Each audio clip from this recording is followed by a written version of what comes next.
Good evening, everybody. Good evening, Regina, and welcome to our Done Getting Screwed Town Hall.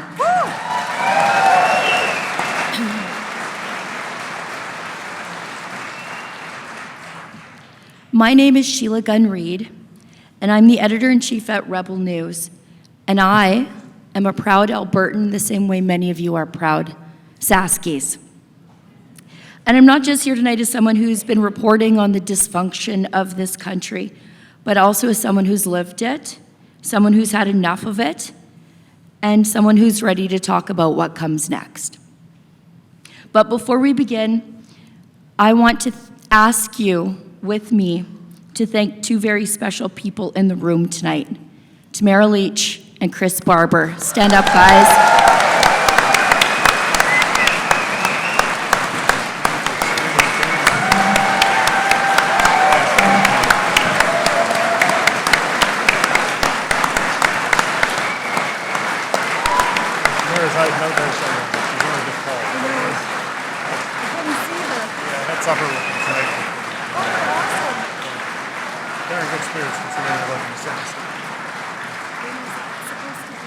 I just look for Chris because Tamara's too small to see. But as you know, these two brave Canadians ignited something the political class didn't see coming. Were they outside? Did they miss their own thank you? These two. Chris and Tamara. Let's try it again, guys.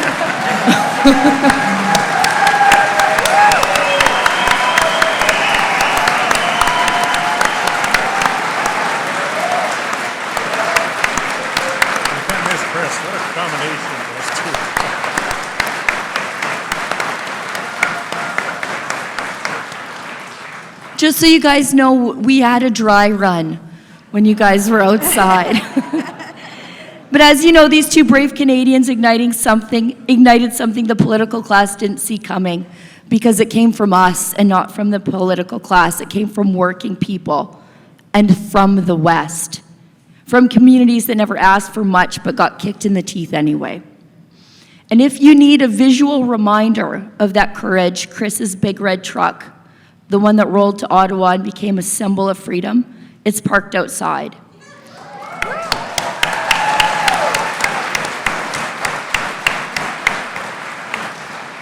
So take a photo with it while you can, because the state wants to destroy it, because that truck's done more for liberty in this country than most elected officials have ever done in their entire careers.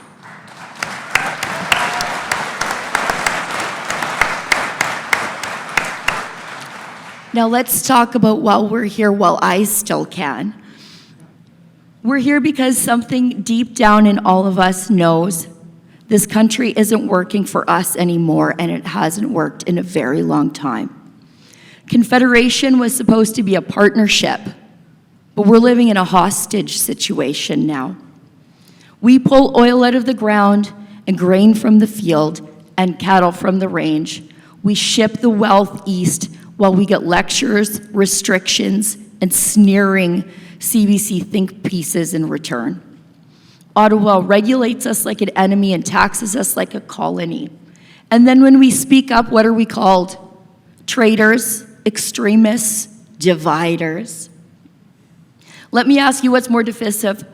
Wanting to leave a system that's broken or forcing people to stay in it while it destroys them? We don't owe Ottawa loyalty, but they owe us some answers. So this town hall tonight is about the future. And for some of us in this room, it means separation.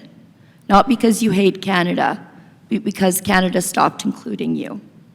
We have the land, we have the industry, we have the will, and more importantly, we have the people. So tonight, we're going to hear from some of those people. Experts, I would say, organizers, basically ordinary people who are ready to talk solutions, not just complaints, not just hope, but maybe some strategy. So let's take back the future. Alberta didn't start this fight, but rest assured we will finish it and come out of it stronger and more prosperous than ever.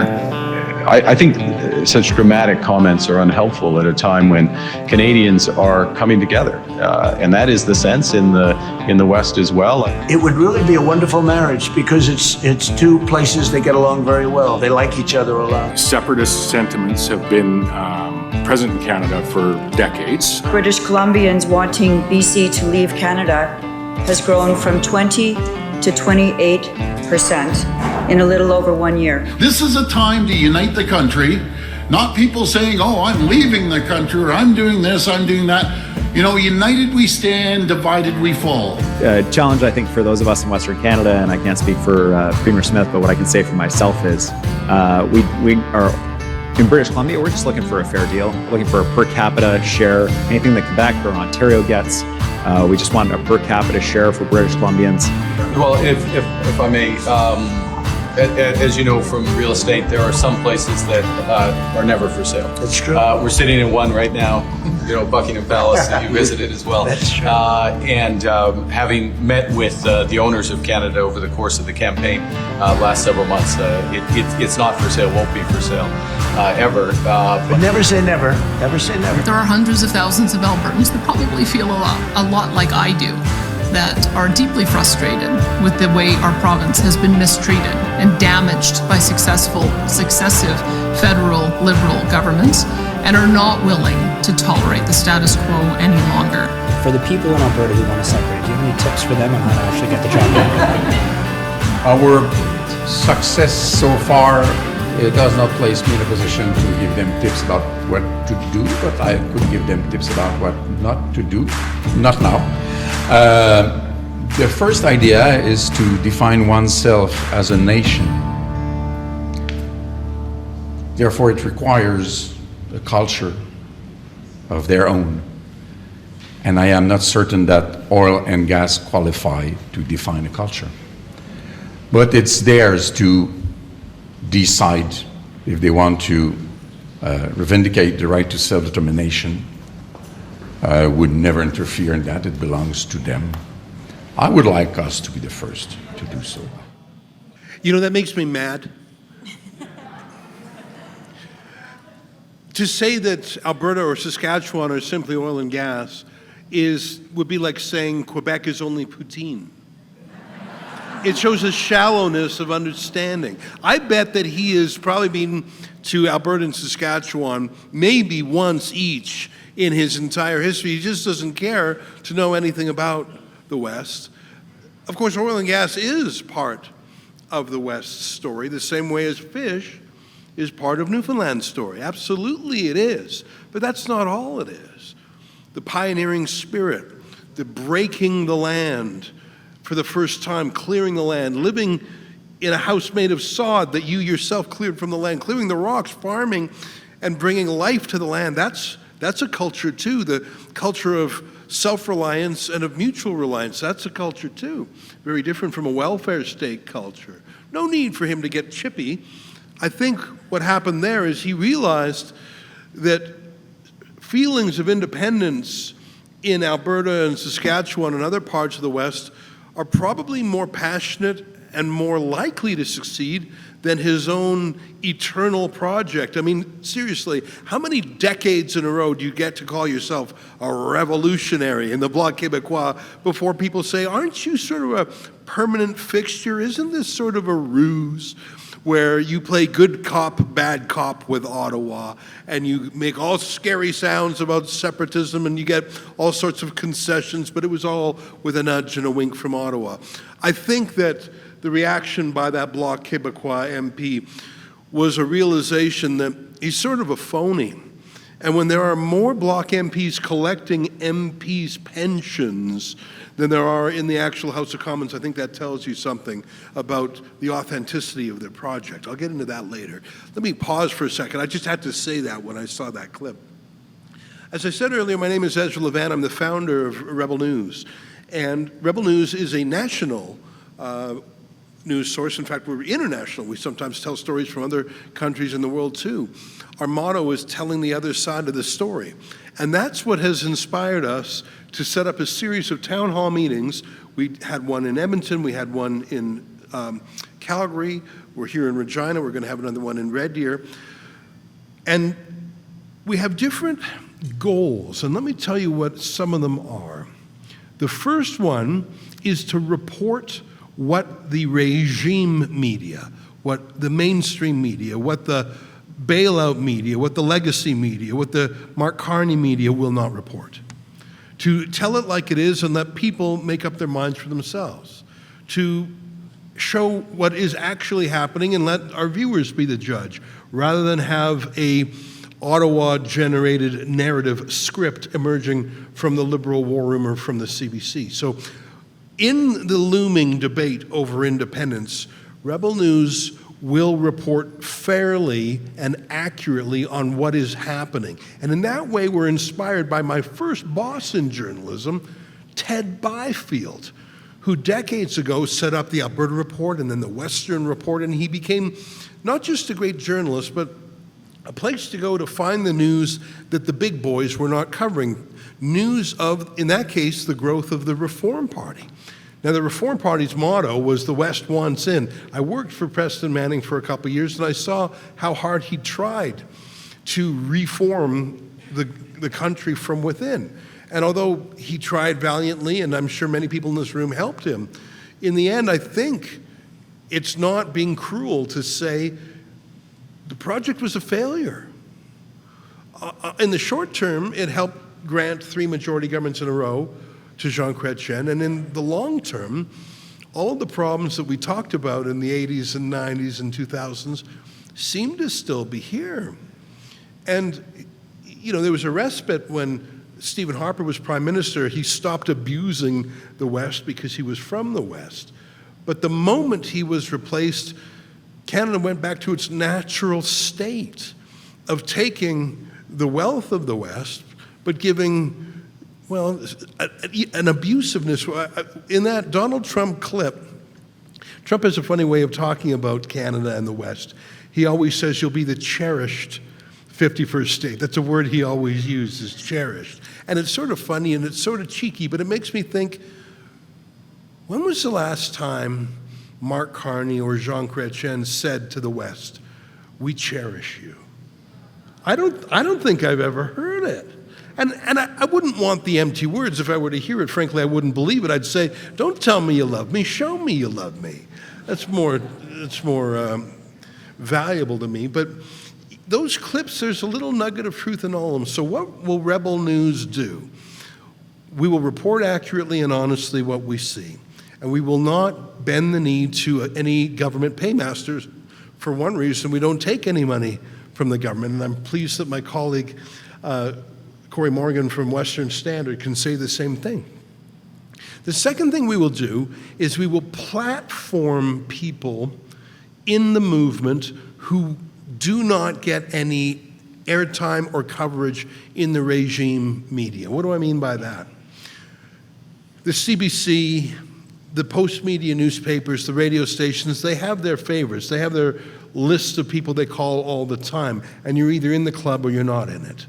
But what if you're an insurgent? What if you're an outsider? What if you are a dissident? What if you're someone who wants more radical change?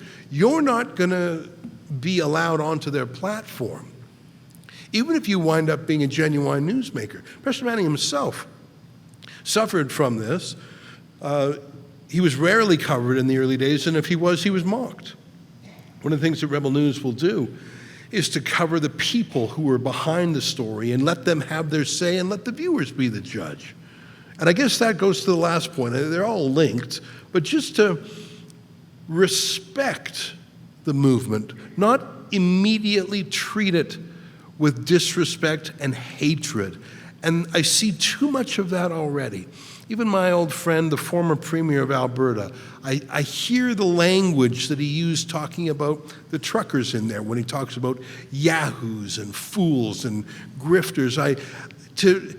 He may disagree with independence-minded people. I'm sure he does. He's always been a nationalist, and he's been a monarchist, and he's been many things looking Eastern. But to disparage people who have a different point of view using the language of the CBC left is something that you will never see in Rebel News, and I know that goes for Western Standard's reporting as well. So that's what Rebel News is doing. And we're going to continue to report on this movement. We're going to continue to be a platform from people from different points of view. And we're going to make sure that this time the voice of the people is not drowned out. I also want to do some other things, and I'll get into it a little bit later. I want to learn from other independence movements around the world. I want to learn what went wrong and what went right. I want to learn what resonated with people and what was a dead end. I want to make sure that when it comes to the legal questions or constitutional questions, there's a smart answer to it, and there's a lot of questions to be answered. So that, my friends, is why Rebel News is here in Regina today, and we will continue to travel across the West with our friends to make presentations and answer your questions. So thank you for being here, and thank you to Sheila Gunn Reid for chairing this meeting. I'll sit down now, and I'll let Sheila continue the proceedings. Thank you.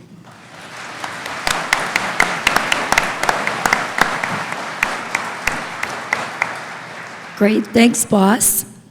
So what we're going to do tonight is we're going to have our panelists, Ezra, Cory, and Nadine, make about a 12, 15-minute presentation, whatever speech, whatever they want to do. And then after that, I think we'll have a short Q&A, maybe a panel discussion. I feel like maybe I put Nadine on the spot a little bit by saying she has to make a presentation. You don't have to go first. Cory can go first. And I want you, when Cory does come up, be extra nice in your applause to him because he's got to sit and watch the Oilers in the Stanley Cup playoffs this week. And he doesn't care for that. Cory is a senior columnist and host at the Western Standard. He's a regular contributor to the Epoch Times. He's also the author of a book. It's called The Sovereigntist Handbook. And I promised him that Regina would buy a full case of books, and you're halfway there. So make sure you get your book on the way out the door. From his early days founding the Alberta Independence Party to his current role as the leading voice for Western autonomy, Cory's never shied away from calling out federal overreach and championing the cause of a free and self-reliant West. Please welcome Cory Morgan.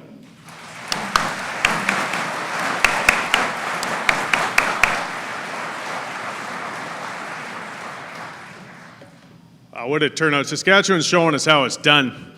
And thank you. We got to update that flag, though. But it's funny, starting with the culture. And part of what I was looking forward to tonight, you don't need another person from another province telling you what to do. You guys know what you want to do, what you need to do. That's why you're here.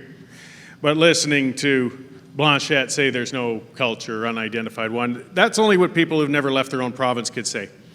Anybody who's driven across this country knows that every province, every region has distinct cultures with good and bad aspects to all of them. But it really shows a lot about the disrespect and contempt that some people in central Canada hold towards us. Could you imagine a Western public figure trying to imply Quebec's a culture not worth identifying or speaking about? No, it'd be unimaginable. And it would be rude. We shouldn't do that. We have our problems with Quebec, but we can't deny they have a culture. But they feel they can do it with us. That's one of the things that's interesting, too. If somebody hasn't traveled, and it shows a lot with our, as they call themselves, Central Canadians. If you look on a map, actually, Manitoba is the center of Canada. But Torontonians figure they're the center of the universe, and we know that. And it's been said a long time. If it's outside of what you can see from the top of the CN Tower, it doesn't matter. And that reflects their attitude a lot. A lot of people think that perhaps there's bitterness from Ontarians or Quebecers towards the West, but actually, guys, it's worse than that. They're indifferent. They don't think about us at all. I'd almost rather they got angry with us, but no, we are a side note. We're just a colony to tax, drain, and feed their central Canadian agenda. And yes, we get into a tipping point where we've had enough. But we got to watch the barbs, we got to watch the attacks. As I said, it gets frustrating when you see somebody like Blanchette saying something like that, as insulting as it is. But our issue isn't with the people of Quebec. It's not with the people of Ontario or Newfoundland or Lower Mainland BC. It's the system. That's where we got to kind of refocus and remind ourselves. Canada's system is broken. It's a system that was built to serve central Canada and even our Western representatives tend to fall in with that system once they get out there. That's why I can't stand it when I see a good friend run to be a member of parliament. Why send another good person out there? Ruin them. But that's what happens. They get, the old term I think Preston Manning used to use, auto-washed. And there's some truth to it. Jason Kenney, the reformer of the 1990s, fantastic, hardworking, outspoken. The Jason Kenney of today, who's calling us yahoos. Come on, Jason. But things change when you're out there for a while.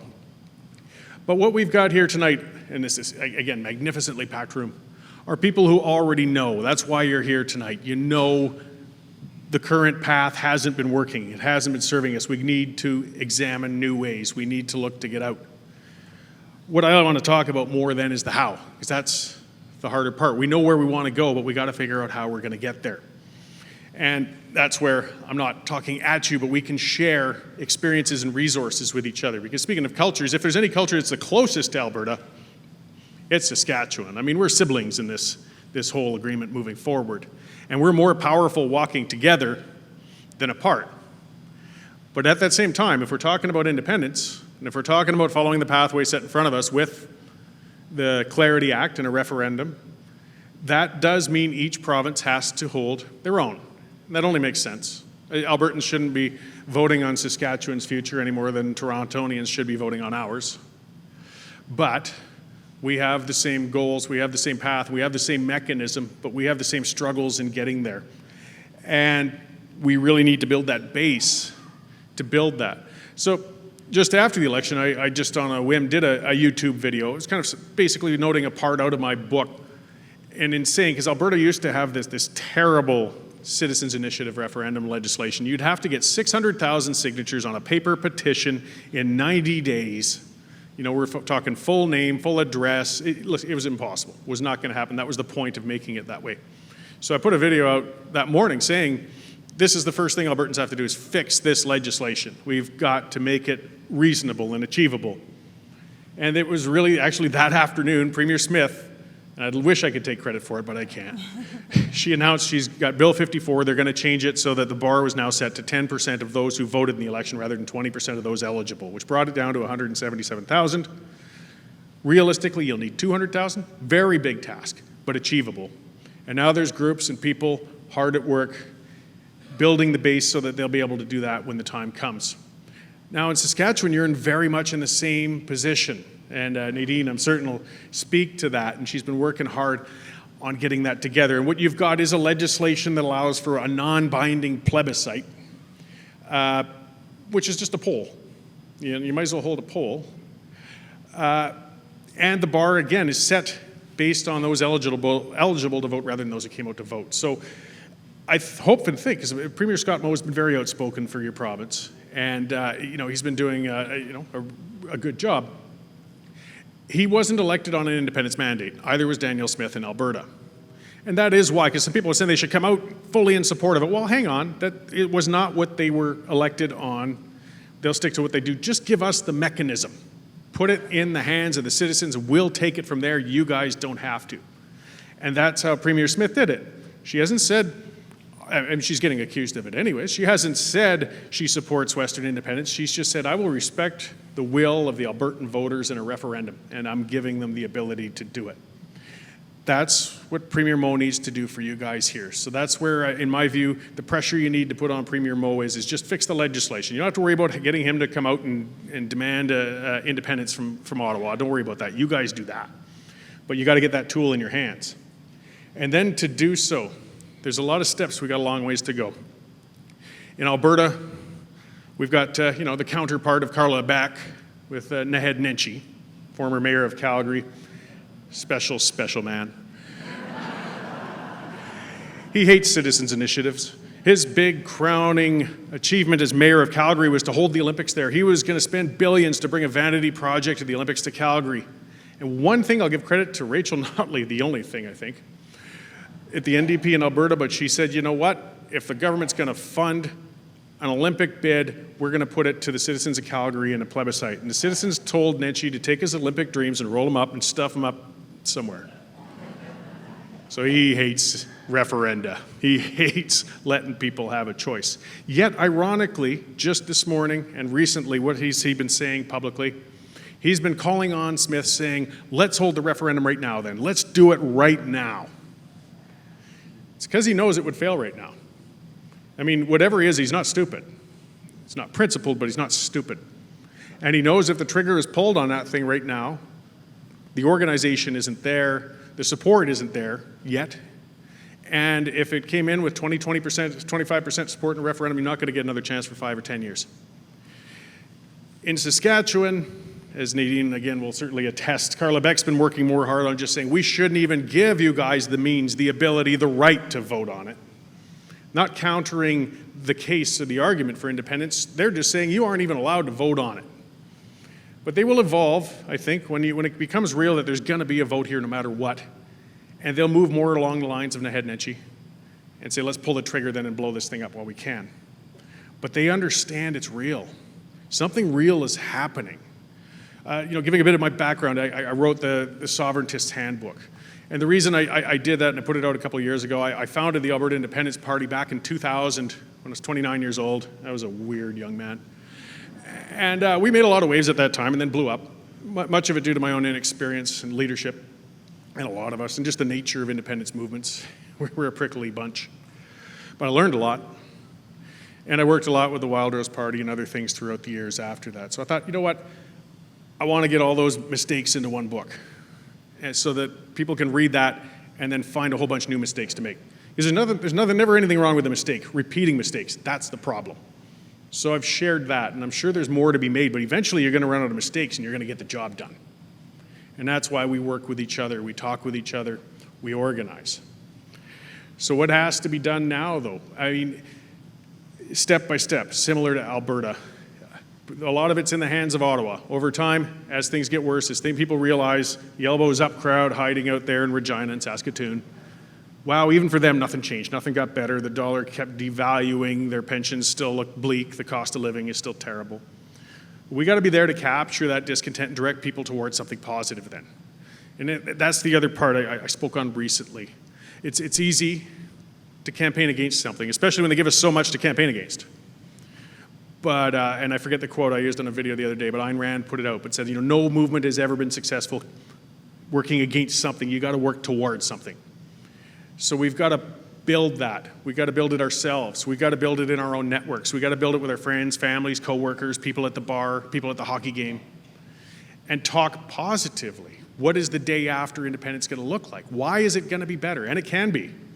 This is a culture of freedom. This is a culture of workers. This is a culture of individualists who still love to stand up for their neighbors. There's a lot positive.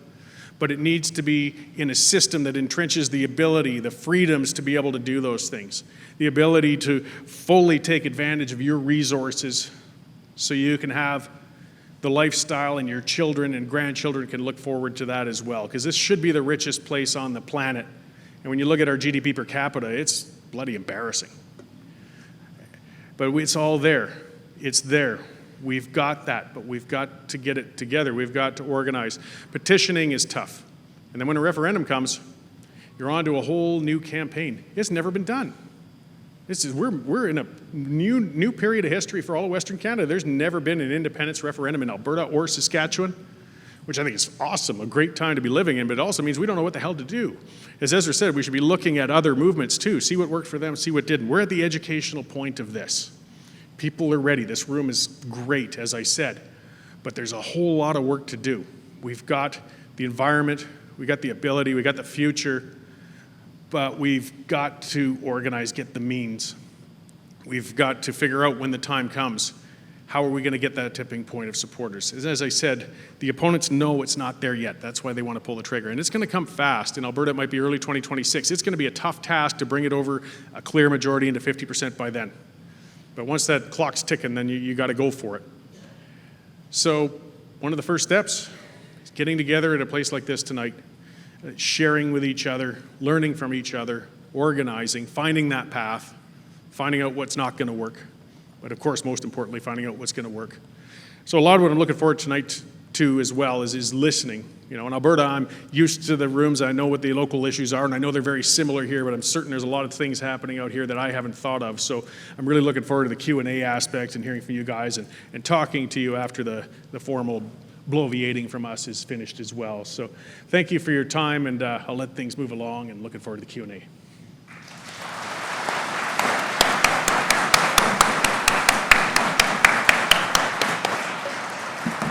All right. Excuse me. Thank you, Cory. Up next, many of you know her already. She's a woman who stared down criminals in her former job. Now she stares down politicians with the same sort of fire in her eyes. Nadine's a former police officer. She's the founder of United Grassroots, a movement that has been giving you Saskies a voice when your own government and your own media tries to shut you up. She's a mom. She's an organizer. And when Nadine tried to host an event just like this one, guess what happened? She was deplatformed. Her venue got put under pressure because Nadine says the quiet part out loud. And so, welcome up, Nadine Ness.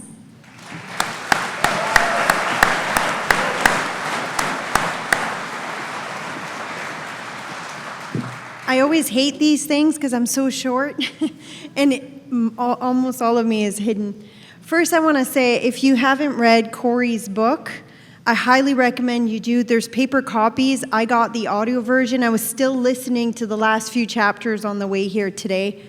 But when I started it, I said, Cory, where were you 4 years ago? Because what he does, he gives the blueprint to activists on how to influence change. And we really do learn by his mistakes. Because I was reading it and I'm like, I've done that. Okay, I wish I had read it before. So thank you, Cory, for putting that out there. And if you get a chance to read it, I highly recommend you do. Now I'm going to talk about that video. It's funny, you guys played that video from the Bloc Québécois leader, because I start my presentation with that. If you've been to our town hall in Saskatoon, I start with that video, and I see it a little bit different than you two. You guys saw it as arrogant or not really knowing much about Saskatchewan or the West. I'm originally from the East, so when I moved out West, this is all things that I've been introduced to as to what Saskatchewan and what Alberta is. I first moved to Calgary, so I lived there, and then went to Vancouver, and then settled in Saskatchewan in 2009. And I start my presentation by talking about what is Saskatchewan, what is Saskatchewan culture, and we go through it. We're pioneers, we're hard workers. We believe the government is not the answer, the government's the problem. We think taxes are not a duty, they're a burden. There's so many different things that define what Saskatchewan is and what Alberta is compared to the East, and I'm going to give you one lived experience. My father owned a construction company in New Brunswick, and in the winter, they shut down construction. Everyone goes on EI. Everyone has the mindset that EI owes us. It's a privilege. It's something that's owed to them. And I moved out west to Calgary first, and they were pouring basement in the middle of winter. And I'm like, how are they doing this? Like, doesn't it crack? Doesn't it damage it? And they said, no, they become ingenuitive. It's not a word. You know what I mean. My first language is French, so sorry I butcher some words. But anyways, they would put all these plastic around it and put heat in it, and that's how they build the basement. And I said, how come they started doing that? And they said, well, we can't wait for summer. We got to do it. And that's the mentality, and that's what the culture of the West is. We don't wait for government to say we can do this. We just do it. And then we ask for permission later.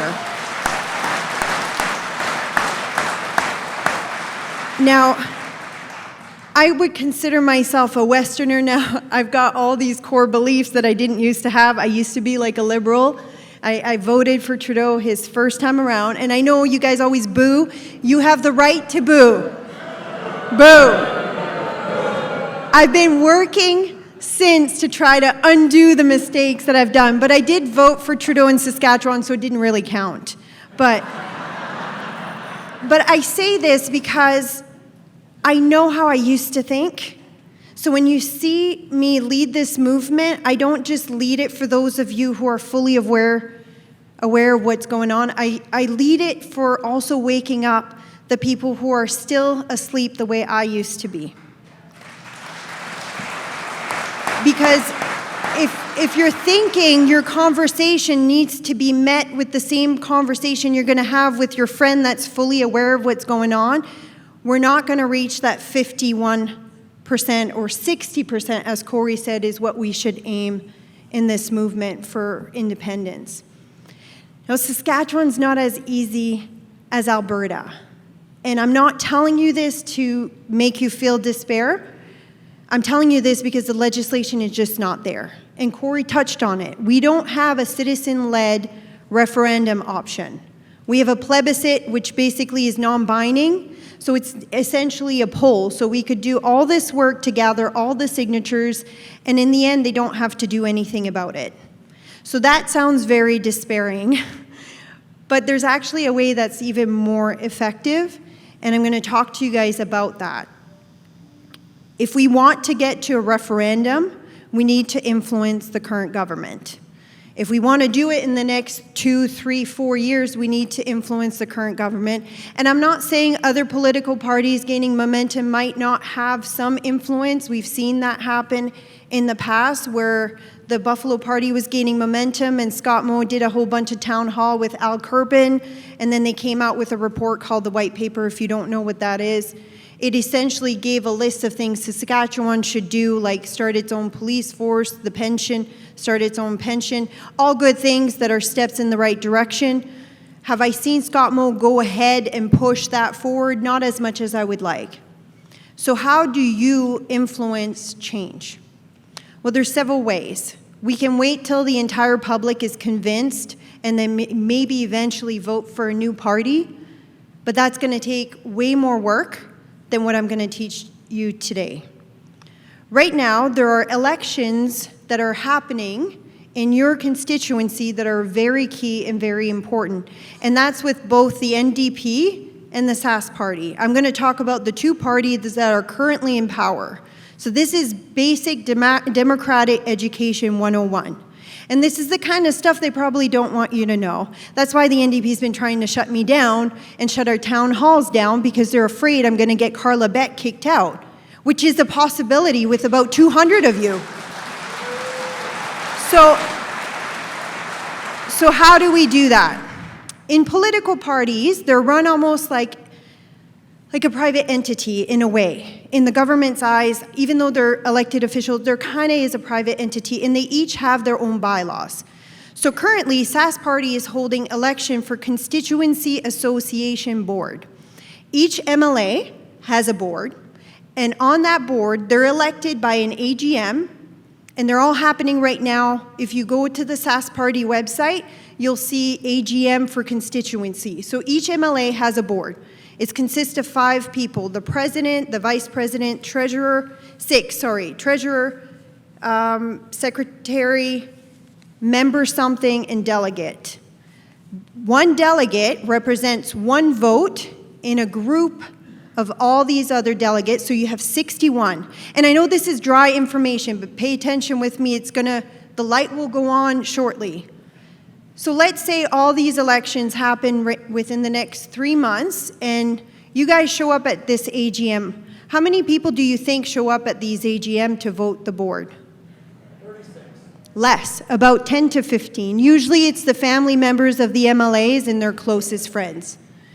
If you guys show up at these AGM and you elect a delegate that are one of you, you only need 36 to call. Well, you need 8 to call an emergency meeting, and you need 36 to have majority vote.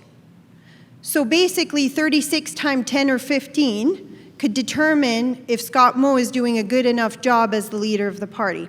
Now, I'm not saying get rid of Scott Moe, unless we're ready for someone that might, we don't know if we're going to get worse, right? So the thing is, if you guys do this, if you get membership to the party, and he knows that, he's more likely to listen to you. So now on the alternative side, there's an AGM happening this fall. The AGM of the party is, if you don't need to be on a board, you just need a party membership and show up. And I'm give you an example. Alberta did the exact same thing, and they booted out Jason Kenney. So, and they had an AGM, and usually there'd be like 600 people. Do you know the exact number of how many were at the first AGM 4 years ago? I don't offhand, but Okay, the it might have numbers been exploded. 700-800. The following year, there was like 1,800. The following year after that, it was like 3,000 some people. And then the last one was close to 6,000 people. 6,000. So there's groups in Alberta that went teaching what I'm teaching. So Sask Party had, I think, under 700 at their AGM. Now what happens at that AGM, they do a leadership review. So do you think Scott Moe has been doing a good job at leading this party? And maybe he will. Maybe he will. We have a list of things we would like to see before the AGM. Now, all that would need to happen is for the people in this room and a few in Saskatoon to show up, and the voice of the people will be heard. Now, on the flip side, NDP has an AGM too. They don't have 680 people that show up. They have less than 200. So everyone in this room was to show up. We could boot out Carla Beck and elect an NDP leader that's willing to hear the voice of the people. Look, I'm not saying this is what we're going to do. When you get a party membership, you have to say you align with their values. In the NDP, if you get a party membership provincially, it also means federally too, so you can't have a party membership in another party. But this is one of the ways you can have your greatest voice heard. So let's say Scott Moe tomorrow says, I'm going to vote with Carla Beck, and I'm going to shut the people down so we can't do a referendum. Well, all that needs to happen is 36 people say, no, you're not. We're going to move this forward. Now, some people will say, well, yeah, all that's going to happen is they're going to get more people to get involved at their leadership. They're going to get more people to go to the AGM. I'm going to say yes to that, because less than 1%. How many people in this room has a membership to a political party? Okay, a lot more than usual. How many of you have voted in a nomination race? So a little bit more than usual. You guys are a bit weird because we show up to political events, but the majority of the population is less than 1%. So when you say, I don't have a government that represents me, they don't listen to me, you're right. They listen to the less than 1% who show up at those AGM, who show up at a nomination race. For those who don't know what a nomination race is, it's an election that occurs where they pick the candidate that's going to be on the ballot for the party. So those ones, there's about 200-300 people that determine who's going to be on the ballot. So they don't represent the whole population, they represent a small portion. Now, I'm not going to focus too much on that because that nomination election is not going to happen for 3 years. But when it does happen, if we can get activated, we can potentially have candidates run against the current one or against the new ones who are pro-independence and fighting for Saskatchewan. So Unified Grassroots did encourage people to do that last year. So I've learned, even after the fact, some people were UG members that ended up running. We didn't even know. And they ended up winning and then getting elected.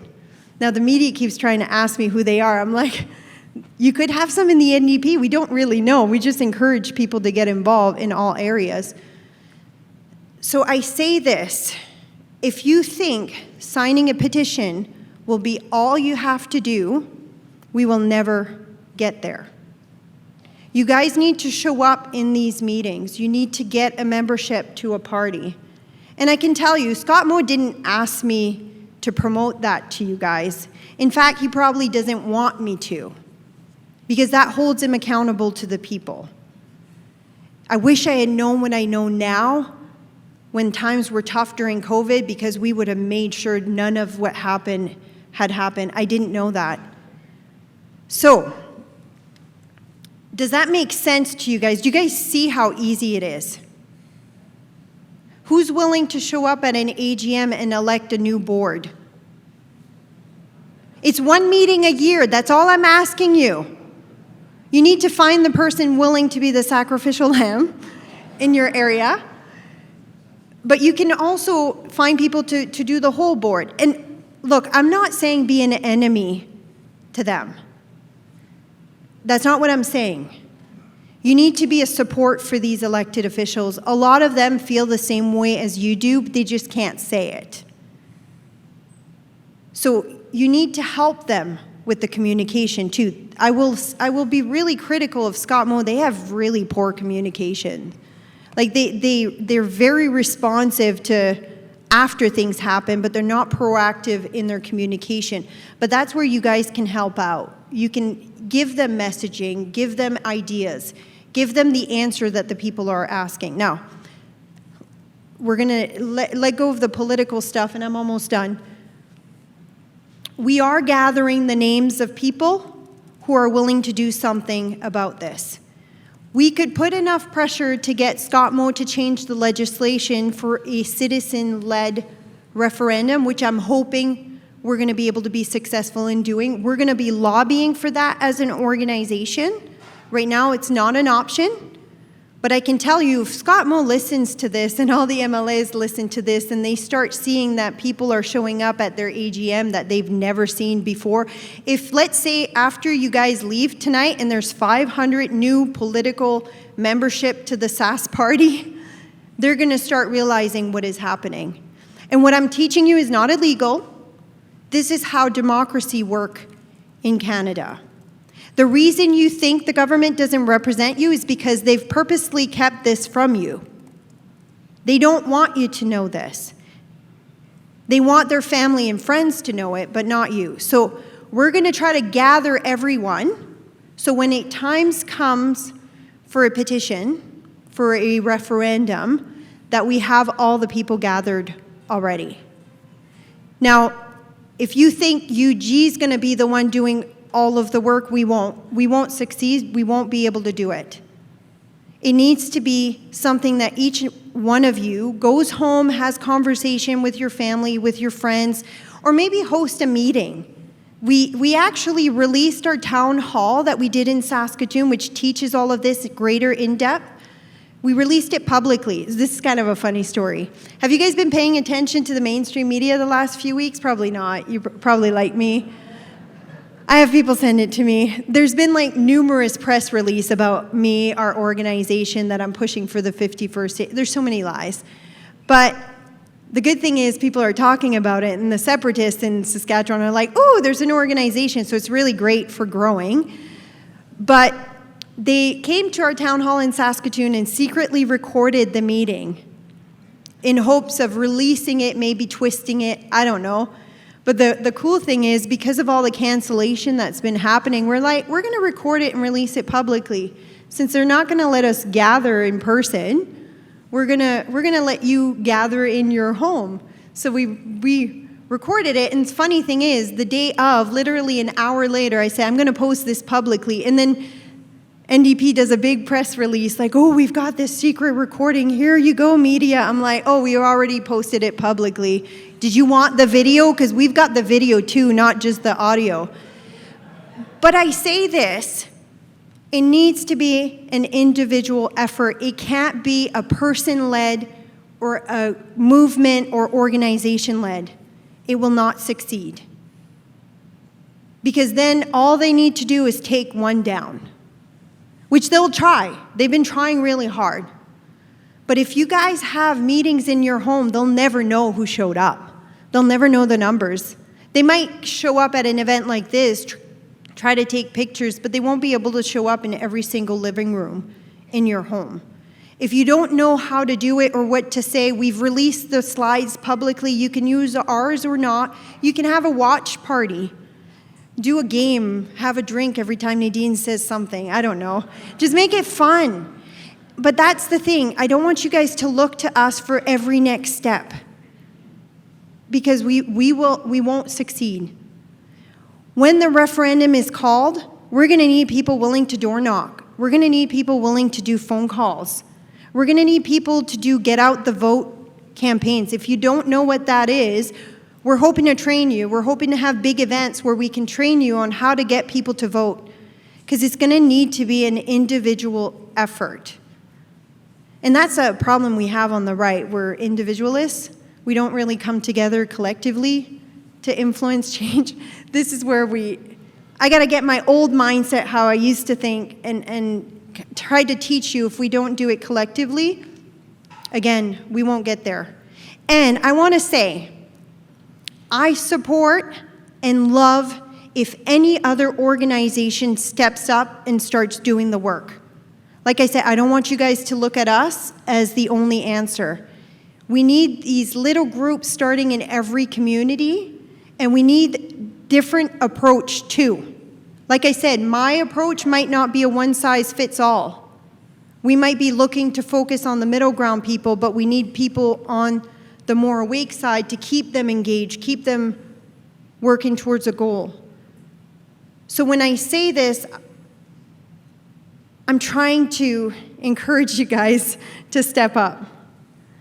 I'm trying to get you guys to not look at me as the answer in Saskatchewan, and instead to look at yourself. And if you want support in your own community, if you want resources, then come to me and I'll give you all of that so that you can grow in your own community. That's what we're hoping to do. We'll be a gathering place for the masses when it comes time to the petition. The referendum will be a gathering place to train and activate people, to door knock, to get out the vote. Will be a gathering place for maybe some of the data that you might need to push your arguments forward. Maybe we'll have a plan of what it looks like. We'll kind of be a little bit like the APP, Alberta Prosperity Project in Alberta. But I want you guys to understand too, we're just getting into this as an organization. I'm not the expert. He called me, Cory is an expert. I wouldn't call myself an expert in this. I'm just someone who's really passionate, who's really lost hope in our country, and I think I need to do this because the future of my kids depend on it. But that's it. Hey, what do you think about Alberta independence? What do you think about Alberta trying to get a better deal within Canada? Do you think Alberta should have the right to vote in a referendum to separate, the same way Quebec did? There's a lot of things to talk about. Can Canada be fixed, or has the West tried that, done that, been there, and it's just not working? Well, we're going to talk about all these things in an amazing day-long conference in Red Deer, the heart of Alberta, on Saturday, June 14th. Go to DoneGettingScrewed.com to get your tickets now. It's going to be a full day. We'll start with a continental breakfast. We'll have panel discussions. We'll have keynote speakers. We'll even have a debate. I think that's going to be the highlight of it. David Legg, former advisor to the Alberta government, is going to make the case for Canada. Keith Wilson, lawyer, freedom activist, he was with the Freedom Convoy. He'll be making the case for independence. We'll have other people in the debates, a media panel, and people of different points of view, including different political parties. There's going to be a bit of a trade show there too. So we'll serve you 2 meals, but more than that, we'll serve you ideas you just can't get anywhere else. But it's coming up quick, and I promise you this event will sell out. There's only room for 1,000 people. And I know that there have been 1,000-person meetings about this subject all over the province. In fact, we had an event in Calgary that sold out in 2 days when we had only 350 seats. So don't be disappointed. Go to DoneGettingScrewed.com and get your tickets now. I'll be there. Sheila, Gunn, Reid will be there. So many interesting people. Our friends in other media companies like Western Standard, Juno News, and Countersignal. It's going to be a great day. That's Saturday, June 14th in Red Deer, Alberta, all day long. Go to DoneGettingScrewed.com to get your ticket now. Don't wait. I don't want you to be locked out. It's going to be full. See you there. That's DoneGettingScrewed.com.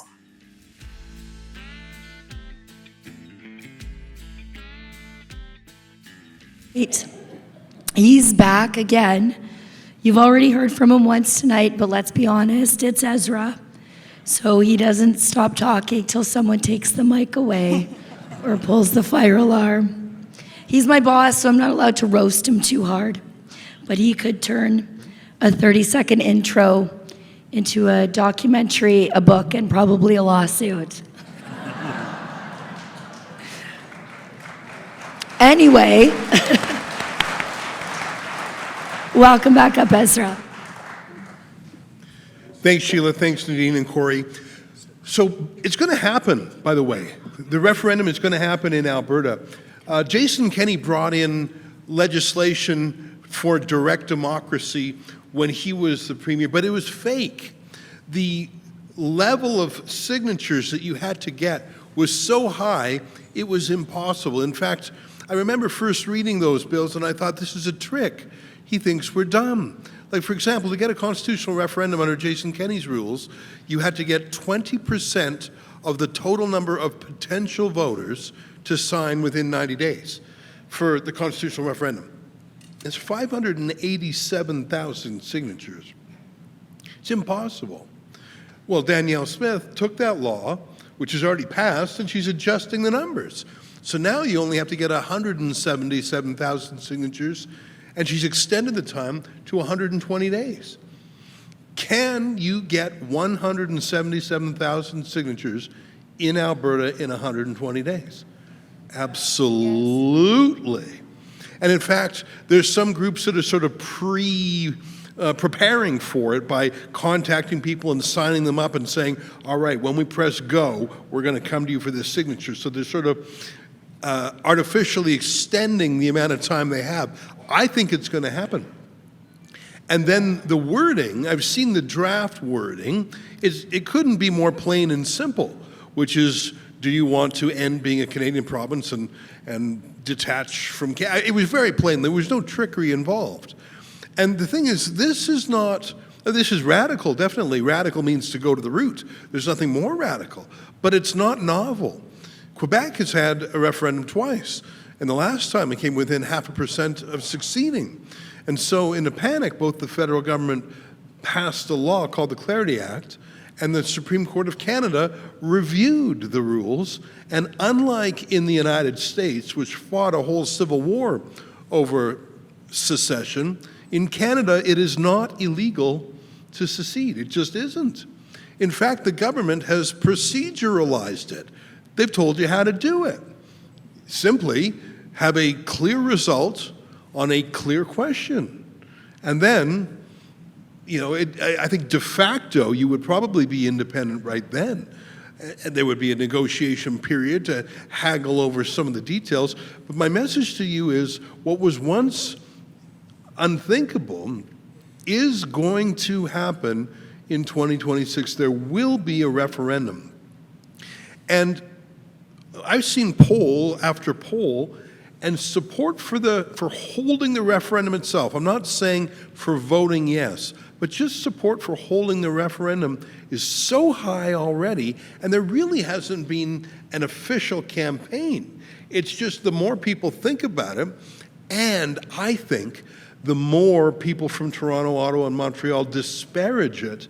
I think it's sort of a yin and a yang. Both are working, and Danielle Smith is doing it. And she herself has said that she will not be for independence. And I think you can assume that the Conservative Party of Canada will, look at the name there, it's in Canada, that they will be against a separatist vote as well.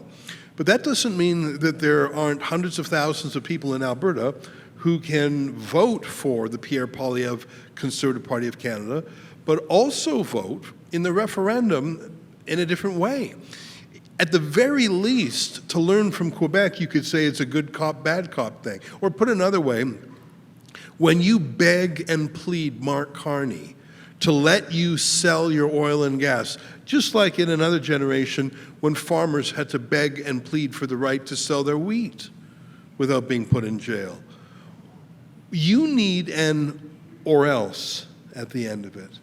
Because whether you're Scott Moe or Danielle Smith and you want something, why would Mark Carney care? And I'm not singling him out. It could be any Laurentian elite who gets their majority from Quebec and Ontario.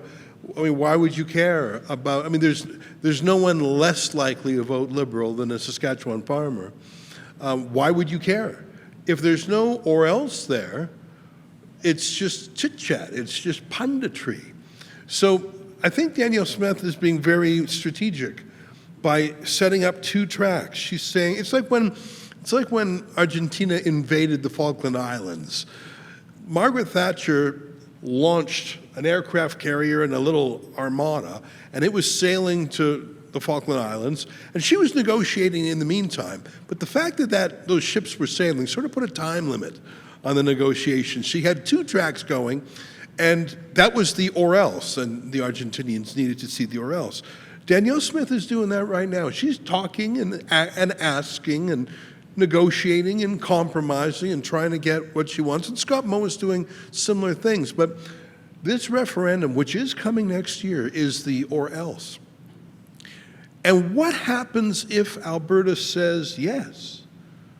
What happens if it actually happens? Will Saskatchewan want to remain in a Canada that doesn't have Alberta? I mean, what are the odds, for example, if you take away 20 or 30 seats for the Conservatives, what are the odds that the Conservative Party will ever be elected again in Canada less Alberta? And there might be some bumpy roads in the early part of it, but once Alberta finds its legs and once it finds some solutions to some problems, would Saskatchewan find a greater affinity of joining up with its next-door neighbor, a province born on the same day in 1905, with similar history, similar culture, similar people? I mean, half of Saskatchewan moved to Alberta during the NDP days. I mean, really the province, as you know, I don't need to tell you this, it was meant to be one giant province called Buffalo. And it was cut in half in part to keep it smaller and weaker. So would Saskatchewan want to stick around in a Canada essentially and permanently dominated by the Laurentian elites, or would it say, you know what, this is sort of exciting? And remember, you don't have to go anywhere. You don't actually have to move your house. You don't have to move anything. All it does is replace certain layers of bureaucracy in Ottawa with a layer of bureaucracy here at home. Now, by the way, it's not going to be utopia. I think of some of the worst things that were done to Alberta and Saskatchewan were actually done by politicians elected by Alberta and Saskatchewan. I think of Rachel Notley in the case of Alberta. She was not a pestilence sent from Ottawa. So it will not be utopia, but there will be certain things that are immediately remedied, that the sensibilities will be more local rather than those of Ottawa. I had some remarks that I shared in Alberta when we had some town halls there, because I started thinking about what's going to happen. Frankly, I was startled when Premier Smith said she was going to hold that referendum. Now, the signatures still have to be gathered and people still have to have the vote, but I truly believe that 177,000 names is doable. Rebel News almost has that many Albertans in our database. I mean, if we can do it, imagine if there was a whole campaign. But remember what they did to the last organic, populist, authentic, sort of leaderless movement to free Canadians? I'm talking about the truckers. I'm talking about Tamara Lich and Chris Barber in France. Remember what they did? They did everything. They did terrible things. They defamed them. They denounced them. They destroyed anyone who stood up. Every part of the establishment was against the truckers. And the character assassination, and not just out in the open, but the trickery. Remember when some liberal affiliated photographer saw a swastika in a hotel in Ottawa? No one else saw it. Certainly no one else photographed it. And what are the odds that it just happened to be the RCMP who were staying at that hotel? But we have proof that the truckers were Nazis. Oh, really? You know, so that kind of black propaganda, that kind of trickery, you'll see that, the false flags. And we saw that in the last federal election when the Liberal Party was making these fake buttons, like fake Trump buttons, and handing them out at a Conservative conference, pretending they were from Pierre Poilievre so they could say, look at Pierre, he's the mini Trump. I mean, the kind of trickery you've seen, that's just for casual politics. What could be more consequential than Alberta leaving Canada? And I'm not just talking about $13 or $14 trillion worth of oil and gas and minerals and timber and the energy and the entrepreneurialism. Like I say, I think it would be a starter pistol after which other provinces would seriously consider going too. So it's of enormous consequence. You can imagine what they would do to try and stop it. It reminds me a little bit of the Brexit referendum, which was a kind of independence referendum in the United Kingdom about a decade ago. It was pretty bad. The European Union actually had a parliament, still does, in Brussels, and each country sent a number of members of the European Parliament, and they would vote in this parliament in Brussels, Belgium, and those laws would be binding in every country of the European Union. So you're in the UK, and a vote in Brussels by people you don't know. I mean, God bless the Italians and the French and the Germans, are all wonderful, but if you're British, you don't live in those countries. But they had votes in Brussels that bound people in the UK, and in many cases there were more laws and more rules coming from that faraway parliament. And it was also a symbol for the fact that the UK couldn't control its own borders. So there was a Brexit movement. You probably heard of it. It was led by Nigel Farage, a charismatic speaker, and everyone was against Brexit.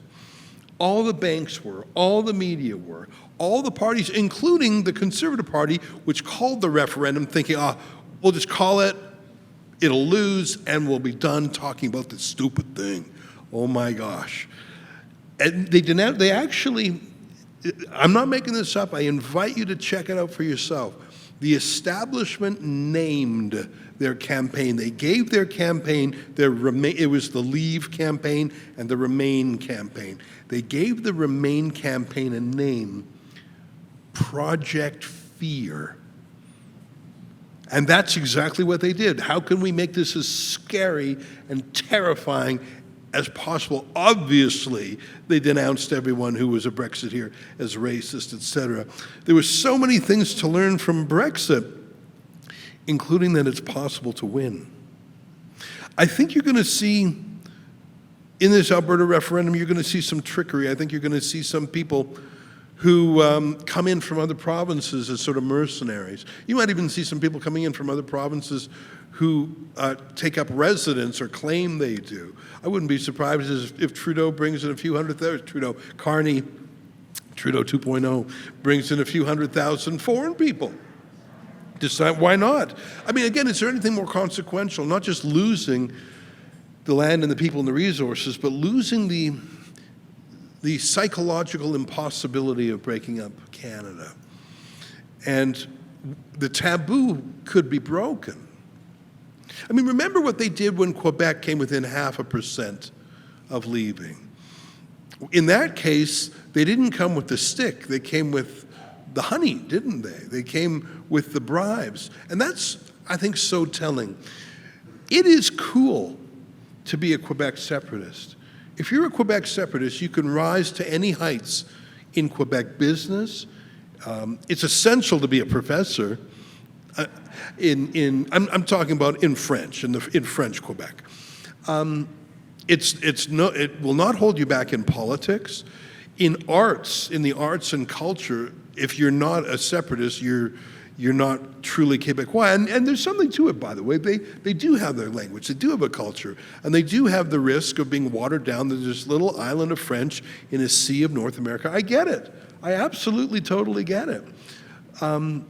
But whenever Quebec talked about secession or sovereignty association or any of their proposals, they were not met by rage and insults. They were met by, sure, what can we give you? How about, hey, let's make a deal. Let's guarantee you 3 seats on the Supreme Court of Canada, 3 out of 9.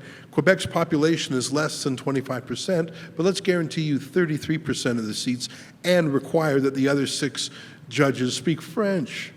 Let's make it mandatory for any senior parts of the civil service or even the RCMP. Let's just give so many constitutional powers to Quebec that we don't give to the others. Alberta talks about having an Alberta provincial police force, and it's condemned by all quarters. Quebec has the Sûreté de Québec. Frankly, Ontario has the OPP, the Ontario Provincial Police. Isn't it something how Alberta, and I don't think Saskatchewan gets jabbed as much because I don't think the subject of independence comes up quite as much here, or it's not seen as the troublemaker.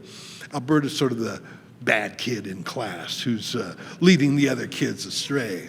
But my point is serious. I have not seen the abuse that is being directed at Premier Smith ever directed at Quebec separatists. They wouldn't do that. They wouldn't be so foolish. I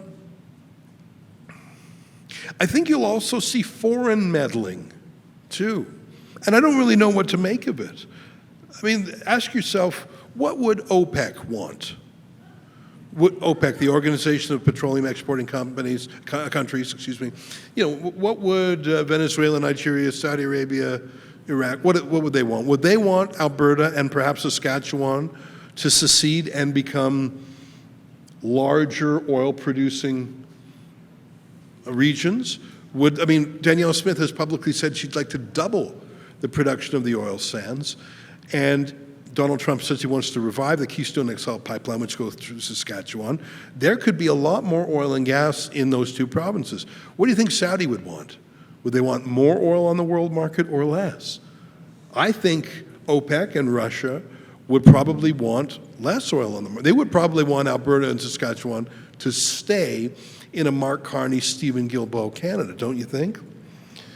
How about people who manipulate our politics? I'm talking about the World Economic Forum, the United Nations, all sorts of NGOs that have a point of view on global warming, energy transition, net zero. It all means the same thing.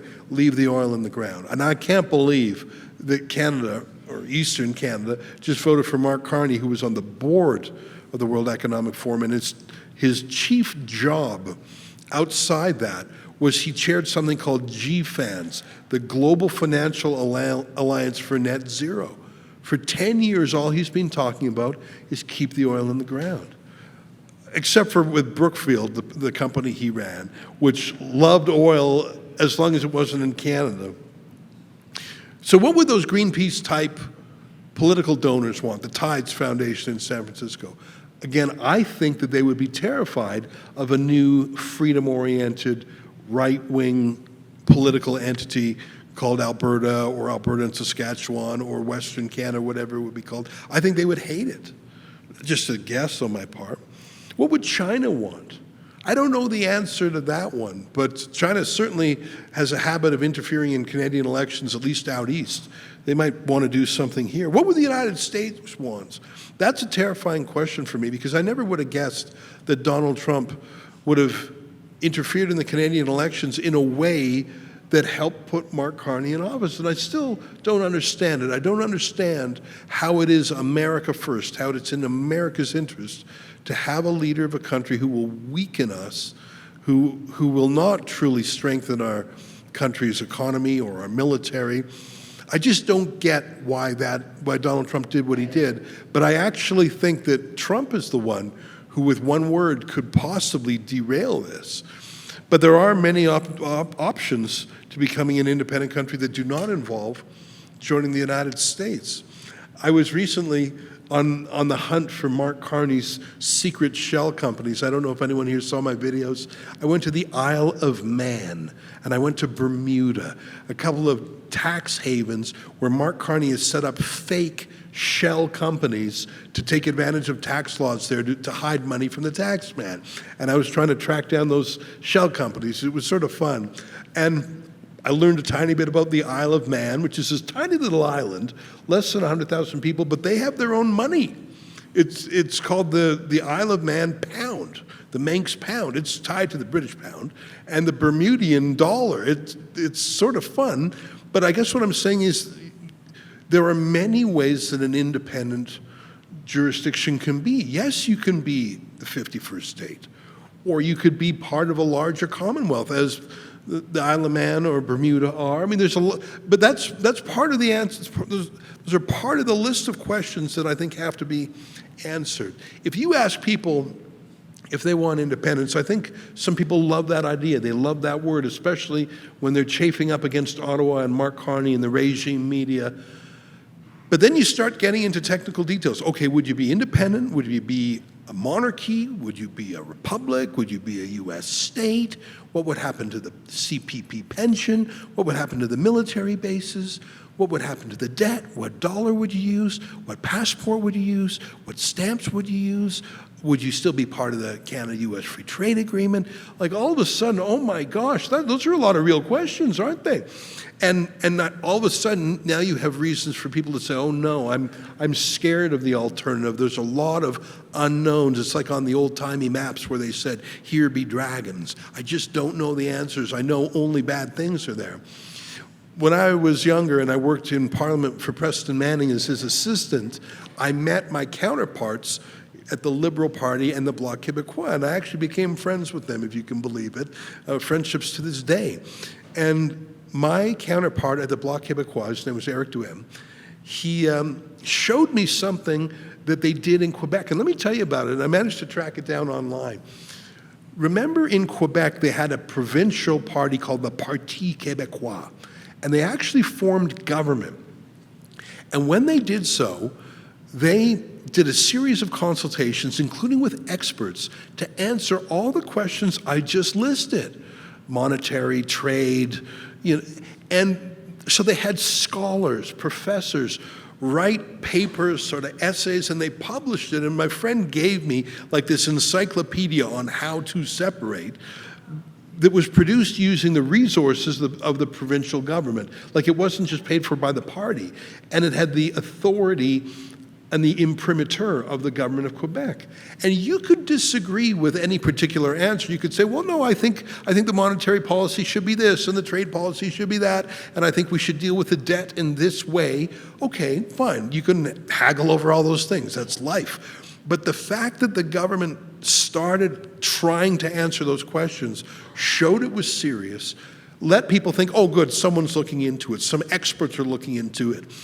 And allayed a lot of those fears of here be dragons, allayed a lot of fears. And it was this one, and you can actually, I managed to find it. I was mentioning, and then after Cory and I were talking about it in one of our Alberta town halls, you can find, the executive summary is available in English.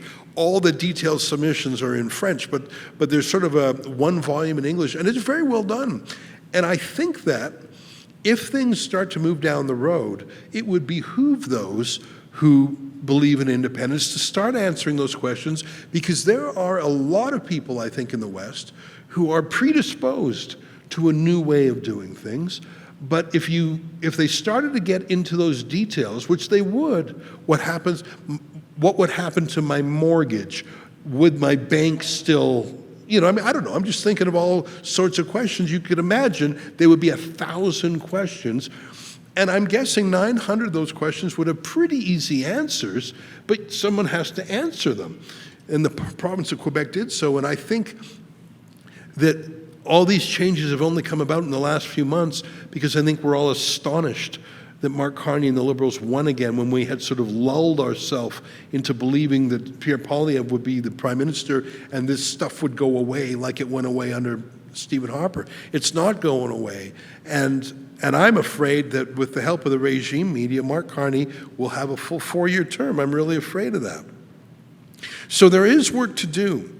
But I guess other than telling you what Rebel News is going to do about this story, I think my main message to you today is this is actually going to happen. The referendum in Alberta, it's not a fantasy anymore. 177,000 names in 120 days is absolutely doable. So imagine the energy in this story. Imagine the focus on it. And I think that interest in Saskatchewan will grow. And your premier himself may wish to vent some of these ideas and this energy by having a referendum as well. Why do Albertans get asked, but not Saskatchewan folks? I don't know, it's a fair question. Especially if Mark Carney's punitive approach to energy and trade, I don't know if you watched the leaders' debates in the election. Rebel News was kicked out of those, but we fought our way in through the courts. They were all asked, what American products have you given up? How are you boycotting because of the tariffs? Did you watch them? They were all asked, and some of them said, well, strawberries was one answer, and someone said booze. But why wasn't there a question, what Chinese products have you given up because of the canola tariffs? Why wasn't that asked?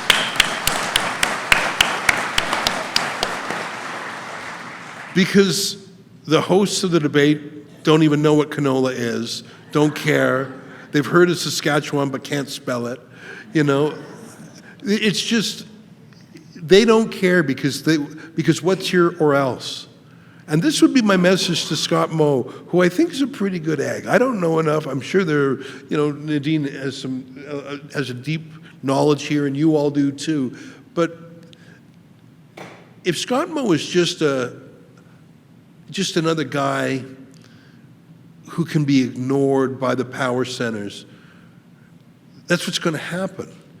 If Scott Moe had an or else, maybe he would command some attention, like Quebec has done. And why can't that happen?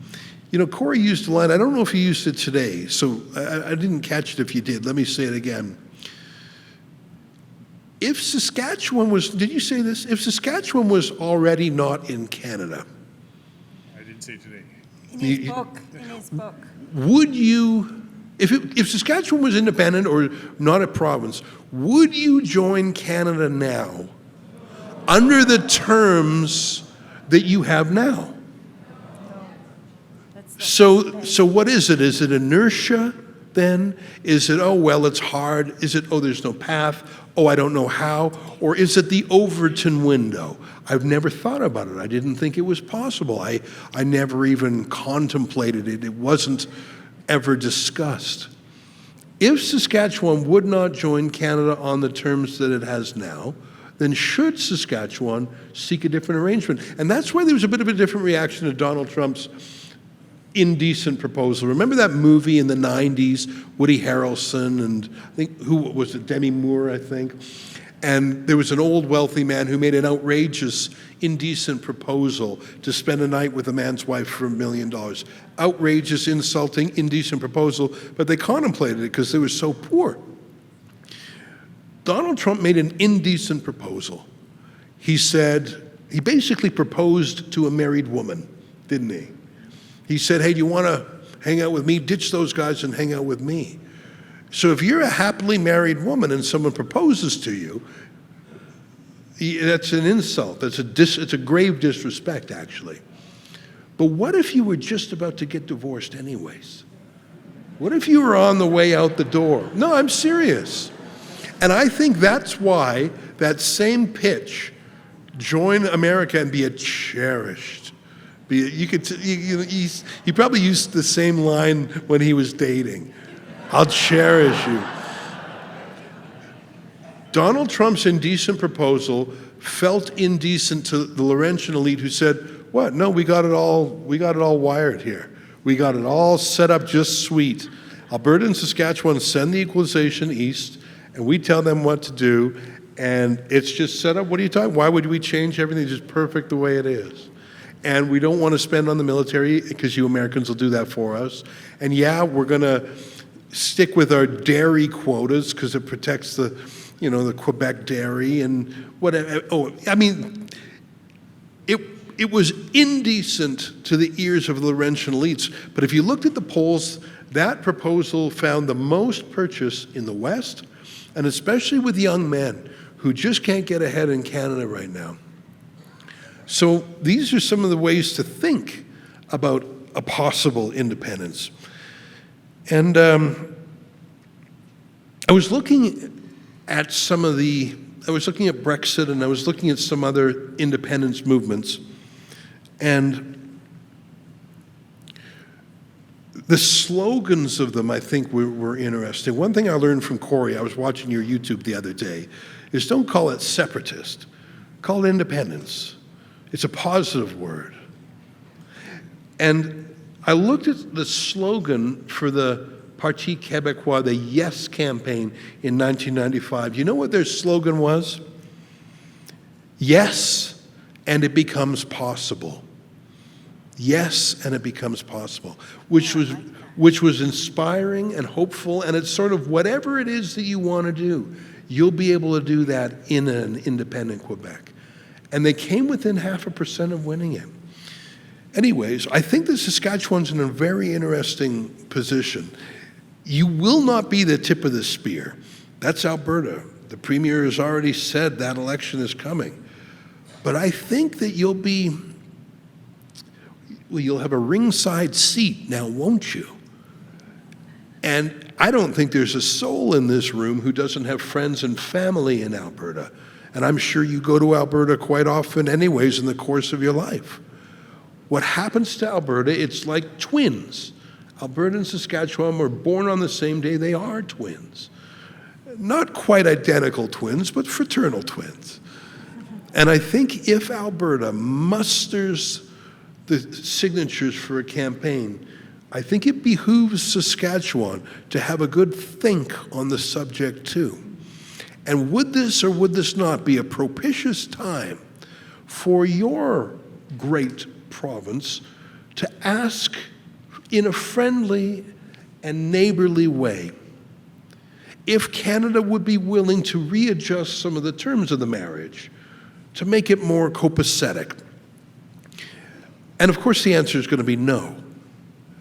But maybe if there's an or else, maybe if Saskatchewan brings in model legislation like Alberta has, maybe Saskatchewan will, for once in the longest time, actually be heard in Ottawa. That's my hope. Thanks for your time today.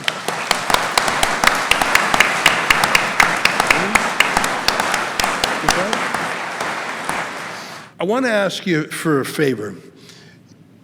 Western Standard, which is my second favorite news source in Canada, you know, I have a tiny bit of paternity over it. You know, I helped choose the name. I don't know if you remember, about 15 or 20 years ago, there was an actual paper version of Western Standard magazine, and I was the publisher, but alas, getting into the paper and Canada Post business wasn't a very good idea, just as the internet was taking off, but it was a labor of love. But Derek Fildebrand and Cory and a team took that lovable brand that actually traced its roots back to Ted Byfield and revived it as an online news source. And I think they're doing just great. Cory, I think you guys are really keeping the spirit alive. That's great. But there's only one way that's possible, and that's by not taking money from the government. That is the only way to do it.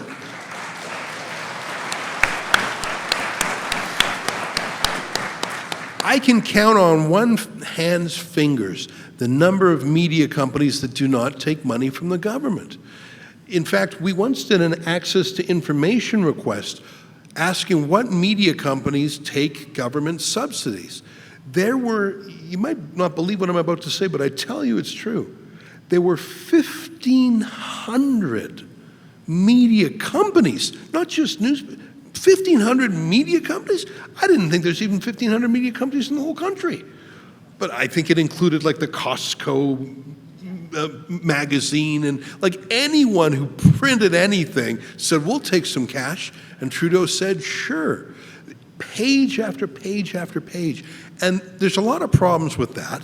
The main one being, if you are being paid by the person you are doing news coverage of about, you can never call it like you see it. You just never can. And what a conflict of interest. When was the last time you saw someone on TV or in a newspaper disclose, when they're doing a story about Mark Carney, that they get paid by Mark Carney? If they get paid by an advertiser, it's marked as an ad. No one would, they wouldn't take $1 million from the Ford Motor Company and do a story about Ford and not disclose that you took ad money. But that is how 99% of the media in this company operate, except for Western Standard, Juno News, and our friend Kian at the Counter Signal, and I'm pretty much almost out of, is there anyone else? Who, sorry? Druthers? Is there anyone else? Like, it's that small. And so we live off the generosity of our viewers, and it keeps us honest. It keeps us attentive. And it's what enabled us to cover the truckers when very few others would. What could they do to us? They couldn't take money away from us because they never gave us the money in the first place. We were demonetized by YouTube, so they couldn't take that away from us either. The only reason Rebel News was able to cover the truckers with candor and honesty is because they had nothing over us.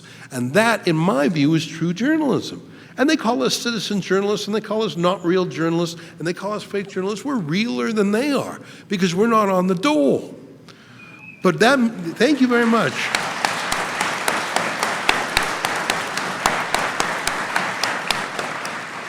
But that means we do one annoying thing.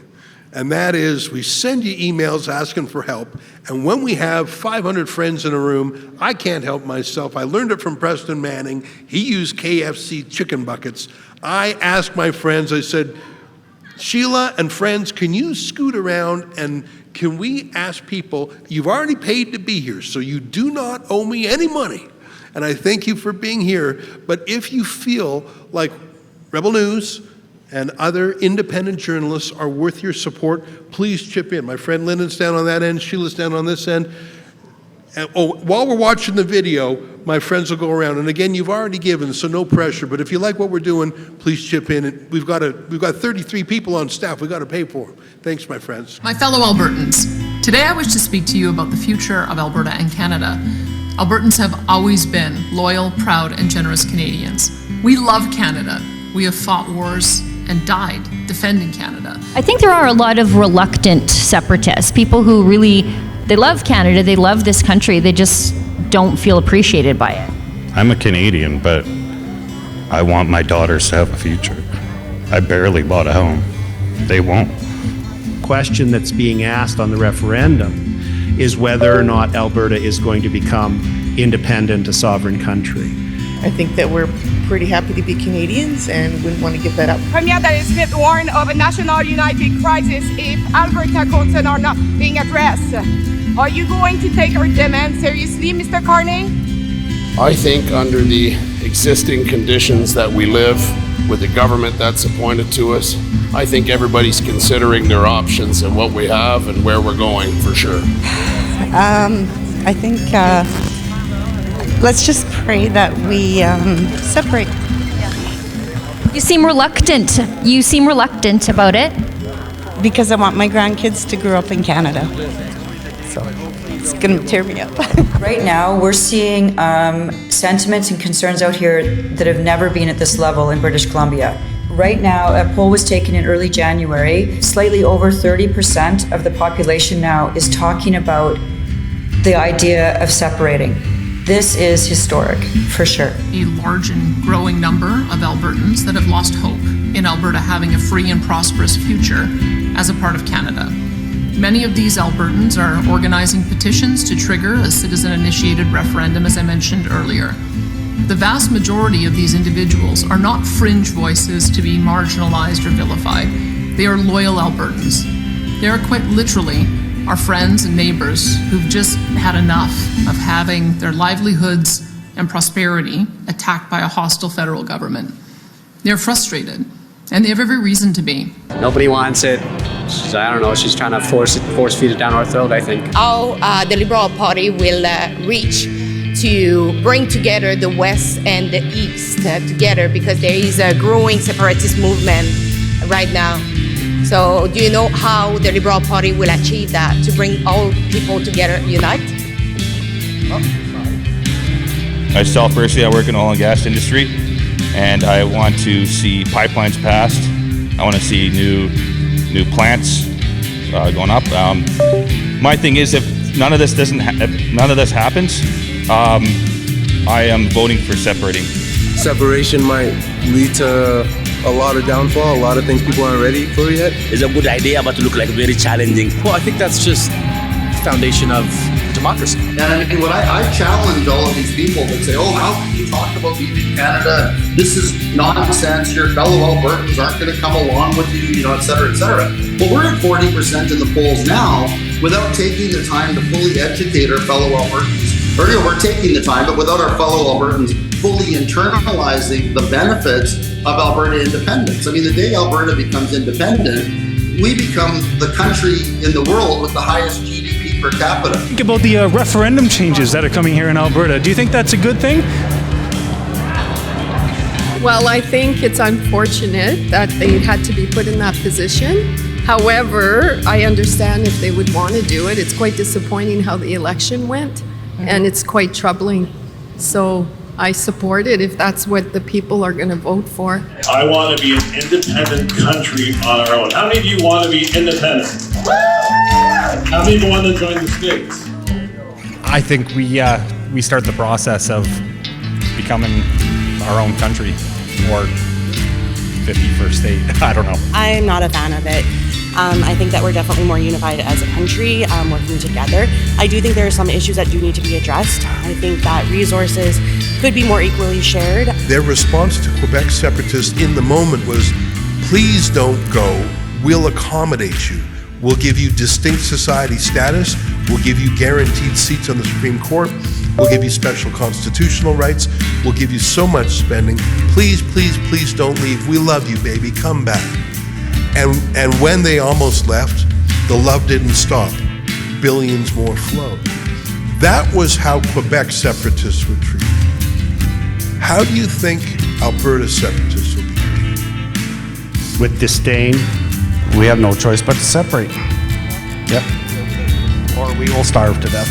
There are a lot of people who are reluctant about that. You know, they don't want to leave, but they feel pushed in that direction. If we stay in this direction, we'll sink.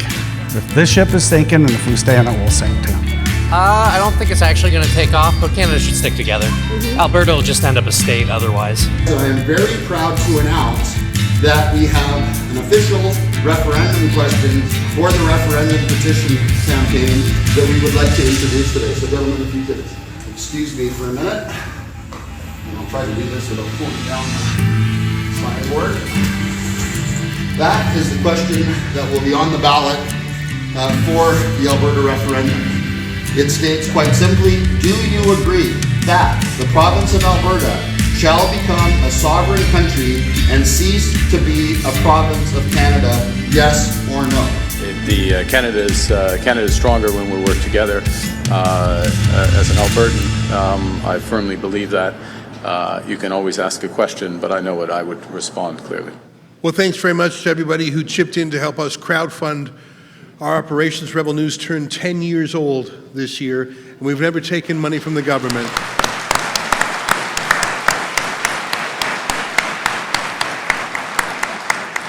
When we started out, independent journalism wasn't really a thing. We were one of the first.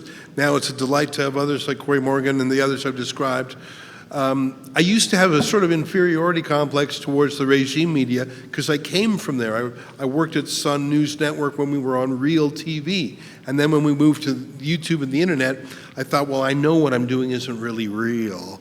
I mean, I didn't say that, and I didn't really believe that, but I sort of maybe thought that in my darker moments. But I don't really feel that way anymore. I stopped counting our views when we hit 2 billion views of our videos. And now and one of my favorite stories to do every year is when the CBC releases its annual report. Canada's population is growing every year, but CBC's audience is shrinking every year. How's that even possible? 30 years ago, it would not be rare for CBC's The National to have 1 million viewers each night. Now it's less than 250,000, and they don't even publish the numbers. They're so shy about it. So things have come a long way. And my favorite part of it, and this is actually, I'm thinking of the truckers a lot because Tamara is here tonight, but I gave a 1-minute speech to the truckers, and what I said was, you are the media. If you've got a phone, and I know you do, you've got a camera in it. You're a TV journalist. You can set up a Twitter account for free. You got something to say? Say it. Now, not everyone's going to be great, and not everyone's going to do it full time. I don't recommend doing it full time. But the idea that you need to wait for someone else to do a story, or that you need someone else's permission to tell a story, or that your view is not as important or as authoritative as Rosemary Barton, she's some CBC reporter, is wrong. And I love citizen journalism because it breaks open the cartel. And frankly, that's what we're talking about here, about independence. You are supposed to only have a tiny range of choices, all the way from A to B. And if you don't like it, well, if you don't like A, then choose B. If you don't like B, then choose A. The idea of an independence referendum is, as the Quebec motto said, yes, and everything's possible. You're not allowed to think outside the box, but maybe that's going to start happening. All right, my friend Sheila Gunn Reid is at the microphone there, and I'd like to invite folks to come up and put a question. Actually, I'll bring the microphone to them. Okay, I think perfect. that's better. Okay. And I will control the microphone. Friends, don't make me croak at you. No stories, just questions, so that everybody gets an opportunity and so that our panelists can give you a fulsome response. Okay, hands up. Okay, got one over here.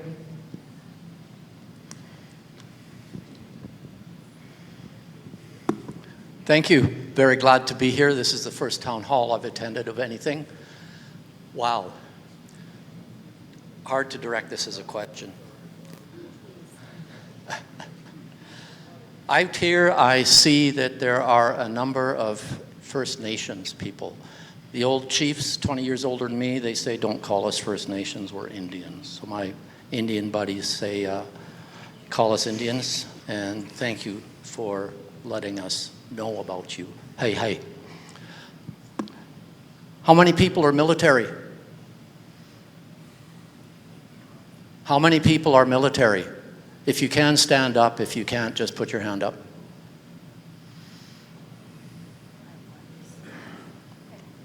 So, in terms of our military, these are the guys that are boots on the ground. We can all be here because of them. All of us. The lights are on. They can speak. I'm up here. We're here because of our military and our veterans. So when I talk about the question, my question is, how are we going to augment or properly recognize our warriors when they come back? From where? This is not a physical war. Yeah, I don't think this is a, go ahead, Nadine. This is not a physical war. We can win this democratically. Yeah. And I just explained to you guys how we do it. Yeah. We live in a democratic country, and how we honor our veterans. I'm a former veteran RCMP. I served in the reserve military too. Some people don't know that. How we honor them is we take advantage of the democratic rights we have in this country, and we protect the freedom that they fought for. Thank you. That's how we honor them. Thanks.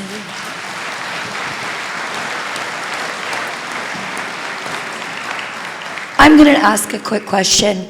This one is for Cory. Cory, we hear all the time about the treaties. And what do we do about the treaties? And do First Nations people have a veto in this process? Yeah, there's been a lot of discussion on that. Some chiefs in Alberta were speaking up. No, they don't have a veto. But that said, they're very important citizens in each province. People are blurring the term between consent and consultation. And we must consult, we must speak. They're citizens like everybody else. And if anybody's having a terrible time in the Canadian system, get out in the reserve and have a look around. The only ones who are happy with the reserve seem to be the chiefs.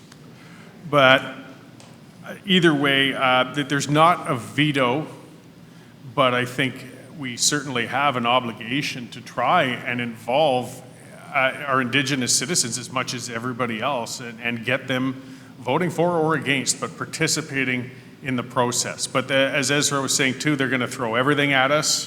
One of the chiefs who was speaking out was already notorious for taking payments to say things. That's one of the myths that's going to be spread, is that this is impossible because the Indigenous people have a veto. No, they don't. Does a referendum violate the treaties, I guess, is the other question kind of that bundles in with that. And no, well, unless a referendum was held that would. Like if we were saying we were holding a referendum to dissolve the reserves and take the land, well, yeah, that would violate treaties, of course. The treaties will remain. The government around it changes, just like the crown is no longer actually King Charles. When crown land is actually government land, it gets transferred, and those obligations for the treaties get transferred along with that. Keith Wilson, who was on there, a lawyer, is explained that fantastically online. But it's a good question, and it's one that's often asked and worth answering. I just want to add, if there's First Nations people here, that would like to talk to me after, we want to involve you. I want to get your perspective. While we're pushing forward a movement in Saskatchewan, it's something we consider involvement in, so feel free to come see me after. In fact, I would really, really appreciate it. Question? Yeah. So my question will be open for anyone to answer. I think everybody here knows that the path forward is a referendum of some sort. There's no question there.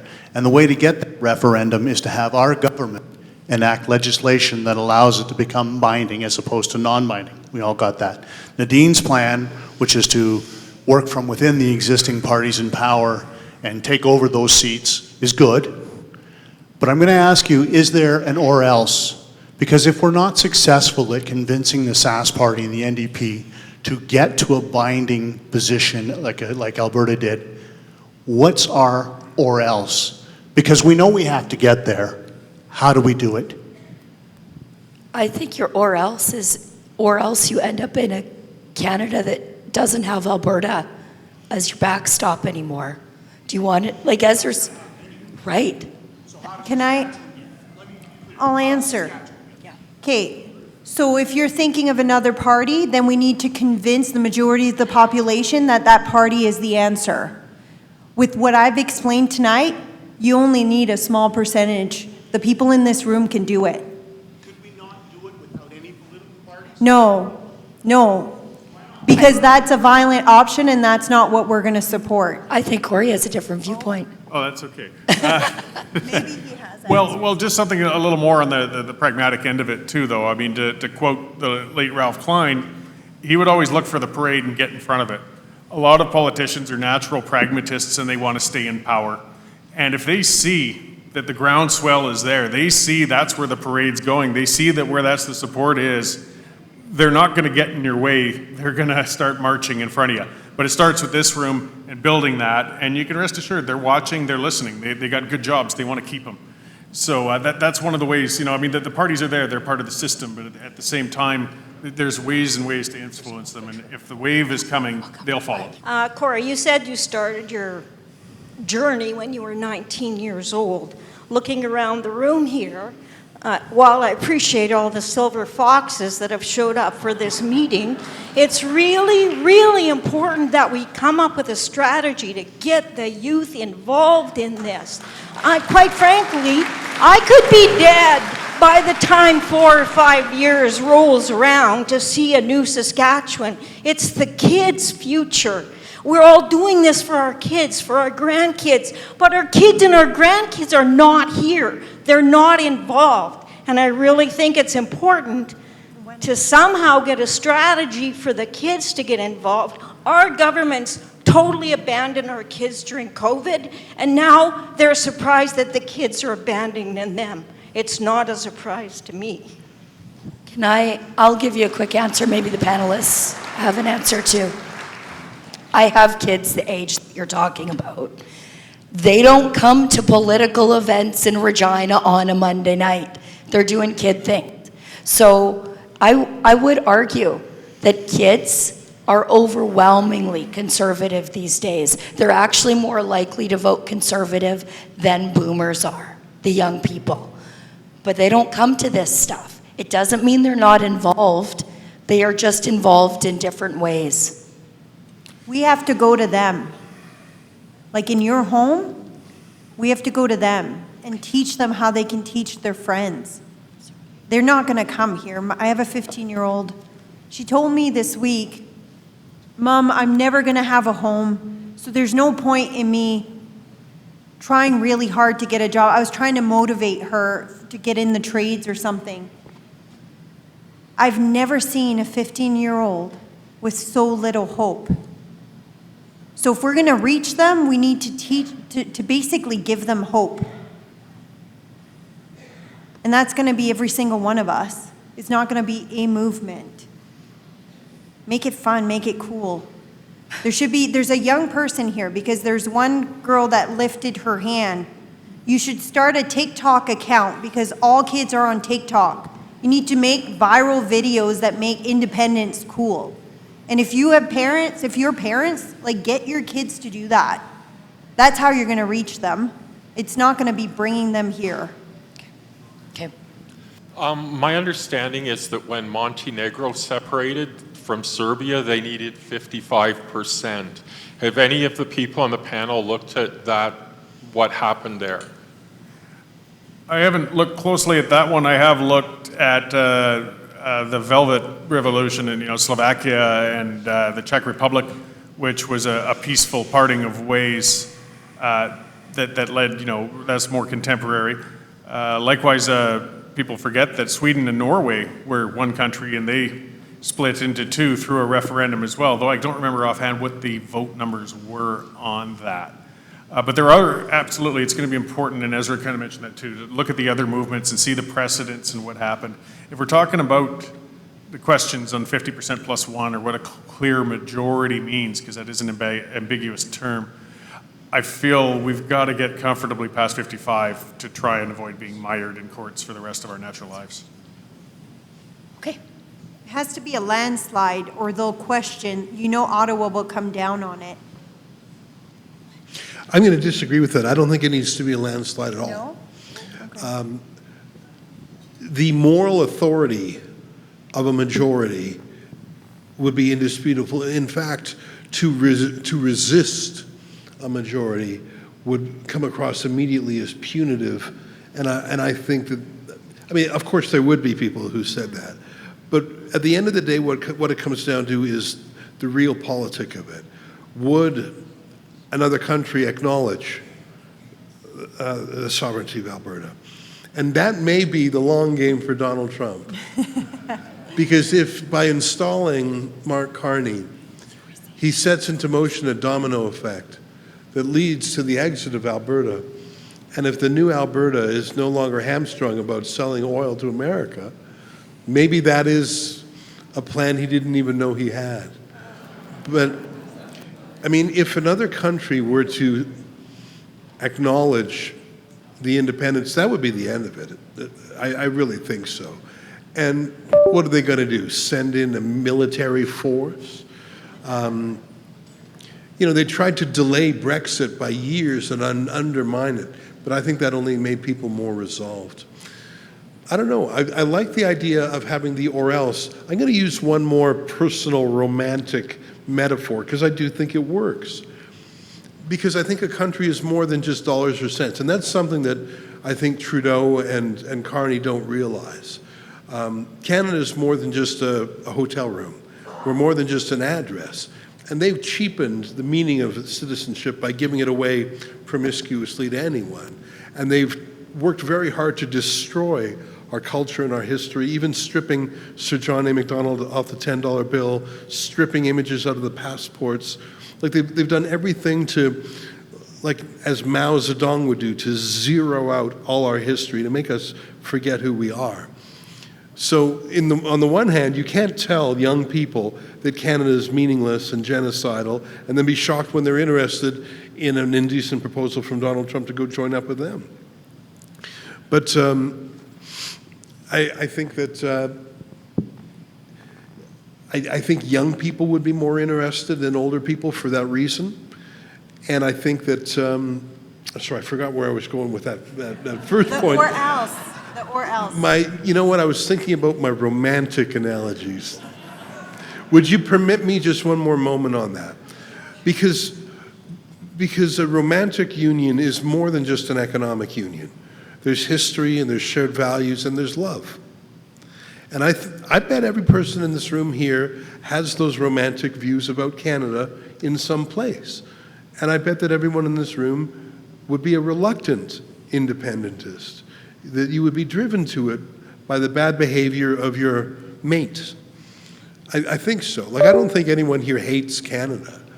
I think people here are just tired of getting the raw deal that our partners out east. I think so. I don't hate Canada.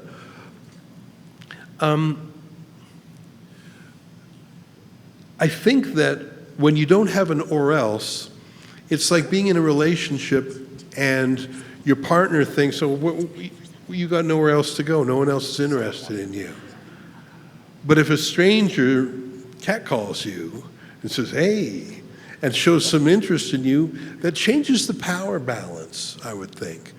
And if suddenly Alberta and Saskatchewan look desirable, look like they have other options, look like they have other alternatives, then maybe Central Canada would change its approach. Just like a man who takes for granted his woman is sort of stuck, has no other options, suddenly if other men are interested in her, maybe he'll be much better behaved because he realizes they have options. I think that could happen. I think that Alberta and Saskatchewan are so used to playing helpless because we are in a way. But what happens if suddenly we created another alternative in which we had this other pitch, this other proposal? Maybe it would motivate Central Canada to treat us with a little more respect. Right here. My question is, you talk about the treaty people and the land. So the natives just got from the federal government before the election the cows and plows checks of $30,000, $40,000 per person. So if we're to become independent, are they treaty people gonna, where's that money, where would it come from? Would they still be getting another cows and plows check payoffs that they get from the federal government? Yeah, well, people confuse a lot of what treaty rights are with what's in the Indian Act. The treaties are actually quite simple. If you read them, they're all online. The main part of the treaties are actually determining what the boundaries of the reserve are to be when they signed over and then ceded, which is a lot of the question going on with people. Read the treaty, it's pretty clear they did cede everything else permanently. The owed reparations, or I shouldn't say reparations, but payments through a treaties were typically, even with inflation adjustment, we're talking $5 for each headman and a whetstone and a cow and a few other things like that. Hopelessly out of date, obviously. But what we hear about with other settlements or payments or obligations tend to be in the Indian Act, which is a piece of legislation, not a treaty obligation. And it's an awful piece of legislation. It's a racist piece of legislation, and it's way out of date. That said, the indigenous populations are often really, really socially challenged. I don't think we'd want to go independent and then just suddenly cut off lifelines of support. We don't want to cause more social distress than they already have. I think we want to rework the system and make them much more self-sufficient and you know, the great people they can be. But so, I mean, it's kind of a roundabout way of saying, when you're talking about those individual settlements, those are different things, not necessarily to do with a treaty. And we would have to continue with treaty obligations, but as for other obligations, well, those could be, I guess, in the air. Hi, I'd like to thank you guys for hosting this, and also to Chris and Tamara for making the trip here to support this movement.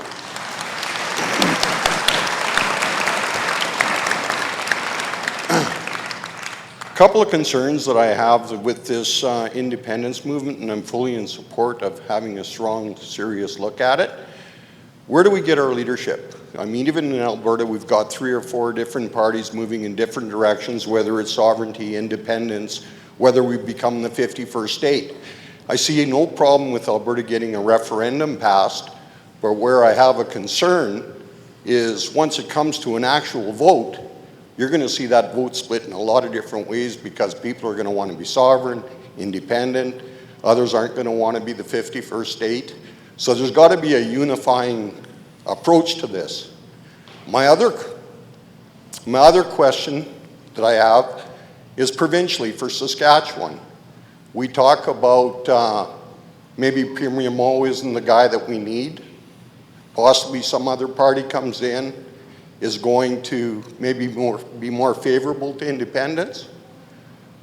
Now we risk splitting the vote and you have the NDP take over. Can you answer any of those or give some insight into those concerns?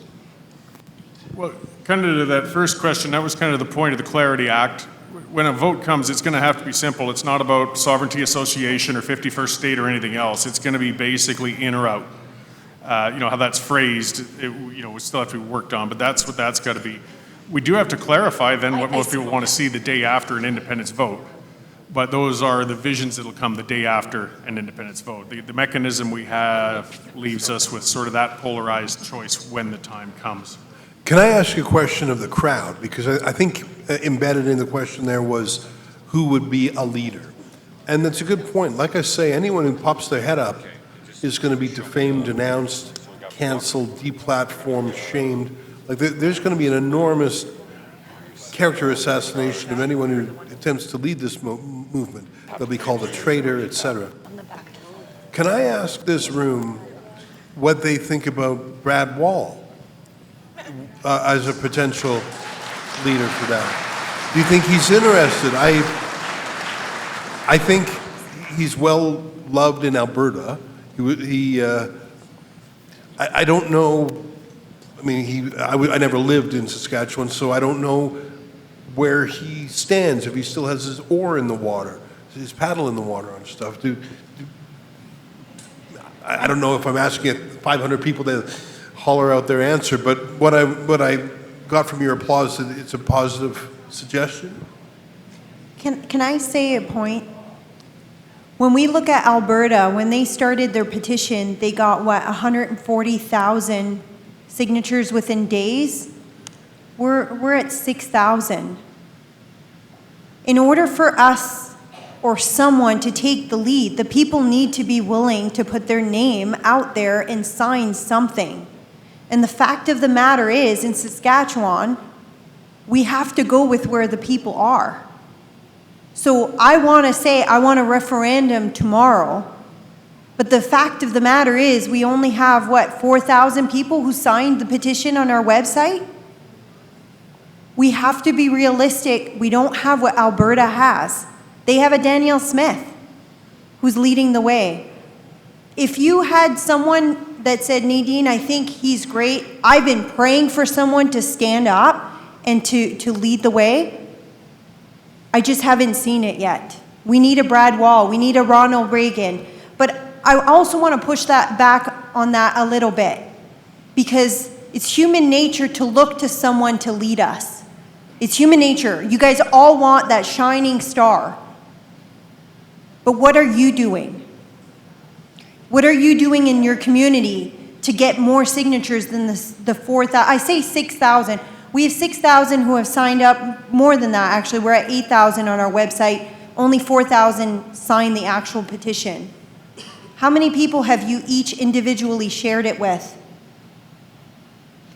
Maybe Brad Wall is not standing up because the numbers just aren't there. I was thinking that the reason we were having a problem getting signatures, one thing that scares me is what happens if we do leave. And it would be really helpful if there was a place we could go to find the answers. Ezra was talking about what happens to our mortgage, what happens to our police force, what happens to all of this, because we're always getting from the CBC, the news that we're allowed to hear, the fear-mongering about, it's like an abusive relationship where the husband is saying, oh, you can never, get along without me, you'll fail. And we've been in this relationship for me 62 years, and I'm afraid what will happen if I leave. So where can we get some answers of how we do this procedure to replace the CPP to do this? I can give a short answer. It's a bit Alberta-centric, but the Alberta Prosperity Project answers actually a very good FAQ in there to cover a lot of those things, and those things parallel a lot of the same questions that will happen in Saskatchewan. We also have to remember the election and this sort of heating up of an independent sentiment has really only been a month, even if it feels like Carney's been in for years already. And we're building those structures. Nadine's working on it, other groups, and you're right, like we need more. As Ezra was talking about, the Bloc has already done a lot of great work and a PQ, but we do need to flesh it out. We need to give more central resources. All I can say is we've got to keep working on it, and I think it's coming. If I can add just a little bit to that, I think that a scholar, a well-respected, reputable professor could become the editor of a journal of independence. And it could be a quarterly journal, and he he could sort of assign essays to different colleagues. You do a paper on banking, you do a paper, and he could start building up a mini sort of homemade version of what the Parti Québécois did in a massive version. Let me throw one example at you. I saw a tweet a few weeks ago saying, if you vote yes, you can still keep your Canadian passport and money. And I thought, that's not right. The whole point is to start something new. But then I thought, okay, very, very practical. You've got a passport. And then one day Alberta or Saskatchewan votes to not be a province. Your passport doesn't vaporize. You still have it. How do they take it away from you? They're not going to recall your passport. I thought to myself, you know, you're probably still going to have that passport. Absolutely, and there's no legal mechanism I know of to take away someone's passport unless they do something very wrong, or I suppose it expires. So I thought, you know, I just never thought it through. And I don't have all the answers, but I think there would be answers that would be more soothing than, like, it's a great dark forest that we're going to walk through, and there's all sorts of things hidden in there. But if we turn on the lights, it's probably not that scary. And I mean, let me just, one more second on police. In Alberta, you know, and I know Saskatchewan too, there's contracts with the federal RCMP to do policing. And that would most likely end. Okay, well, those police officers, those police cars, that police station, it's not moving. Why wouldn't they just, you know, call it the Northwest Mounted Police or call it whatever you want? Literally, all that would happen is the big bosses wouldn't be in Ottawa. I mean, the depot, it's right here in Saskatchewan anyways, right?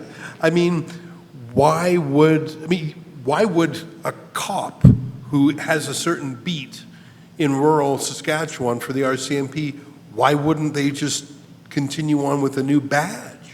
And so many things, it would just be, instead of a decider being in Ottawa, the decider would be in Regina or Calgary or whatever. I don't know. I think I like that Quebec slogan, yes, and anything's possible. And, you know, maybe there's a professor like Barry Cooper who would be the editor-in-chief of that. Sorry, I'm talking too much, Sheila. Oh, it's fine. I have one quick comment. Jeffrey Rath said he would rather call it sovereignty than independence. And for me, that hit for me because it's less like cutting with a knife, and sovereignty is more like, yeah, that's what I want. I want to rule over my own life. And I think the word sovereignty would hit better with the youth, too. That's my opinion. No, that's a good one. I think you're right.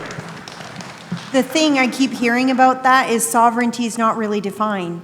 It means different things for different people. So we have to define it. If we're going to use that word, we have to define it. And I just want to add a little bit to what you said. A lot of the research on what it would look like has been done in Alberta. It's been put through reports. They put committees together to look at things. There's a lot more data in Alberta than we do in Saskatchewan. Unfortunately, that's something we're really lacking. Now, it's not something we have the funds to do as an organization. I mean, we don't get funds, barely any. Although they think we do. We must be doing a good job if they think we're really well funded. But it's something you can lobby your government in doing, to put a team together to look at what pension would look like if we were to do Saskatchewan pension plan, to look at what hospitals would look like or anything. They could just do the research. Alberta did. They put a lot of money. You talk about it in your book. What was it called, the report that they did? What was that pension? Oh, where they basically look at everything financial to make Alberta more dependent. Or maybe it's Mitch that was telling me about it. I'm sorry. We're working with Mitch to get the same data here, but it's going to need to come from the provincial government. Again, that's going to come from you guys influencing the current government into pushing back more. Great. Well, I think that's all I have in me tonight, and we do need to be out of the room by 9. I want to thank you, Regina, for coming to our event tonight. I want to thank you for your your ability to be unafraid to ask these questions, because as Ezra said, they're going to throw hell at you and then some. But what's possible is anything next. I want to wish you guys a safe drive home. Make sure you stop by the merch table and pick up what's left of Cory's books. And thank you so much. Just have a great trip home. Thanks, guys.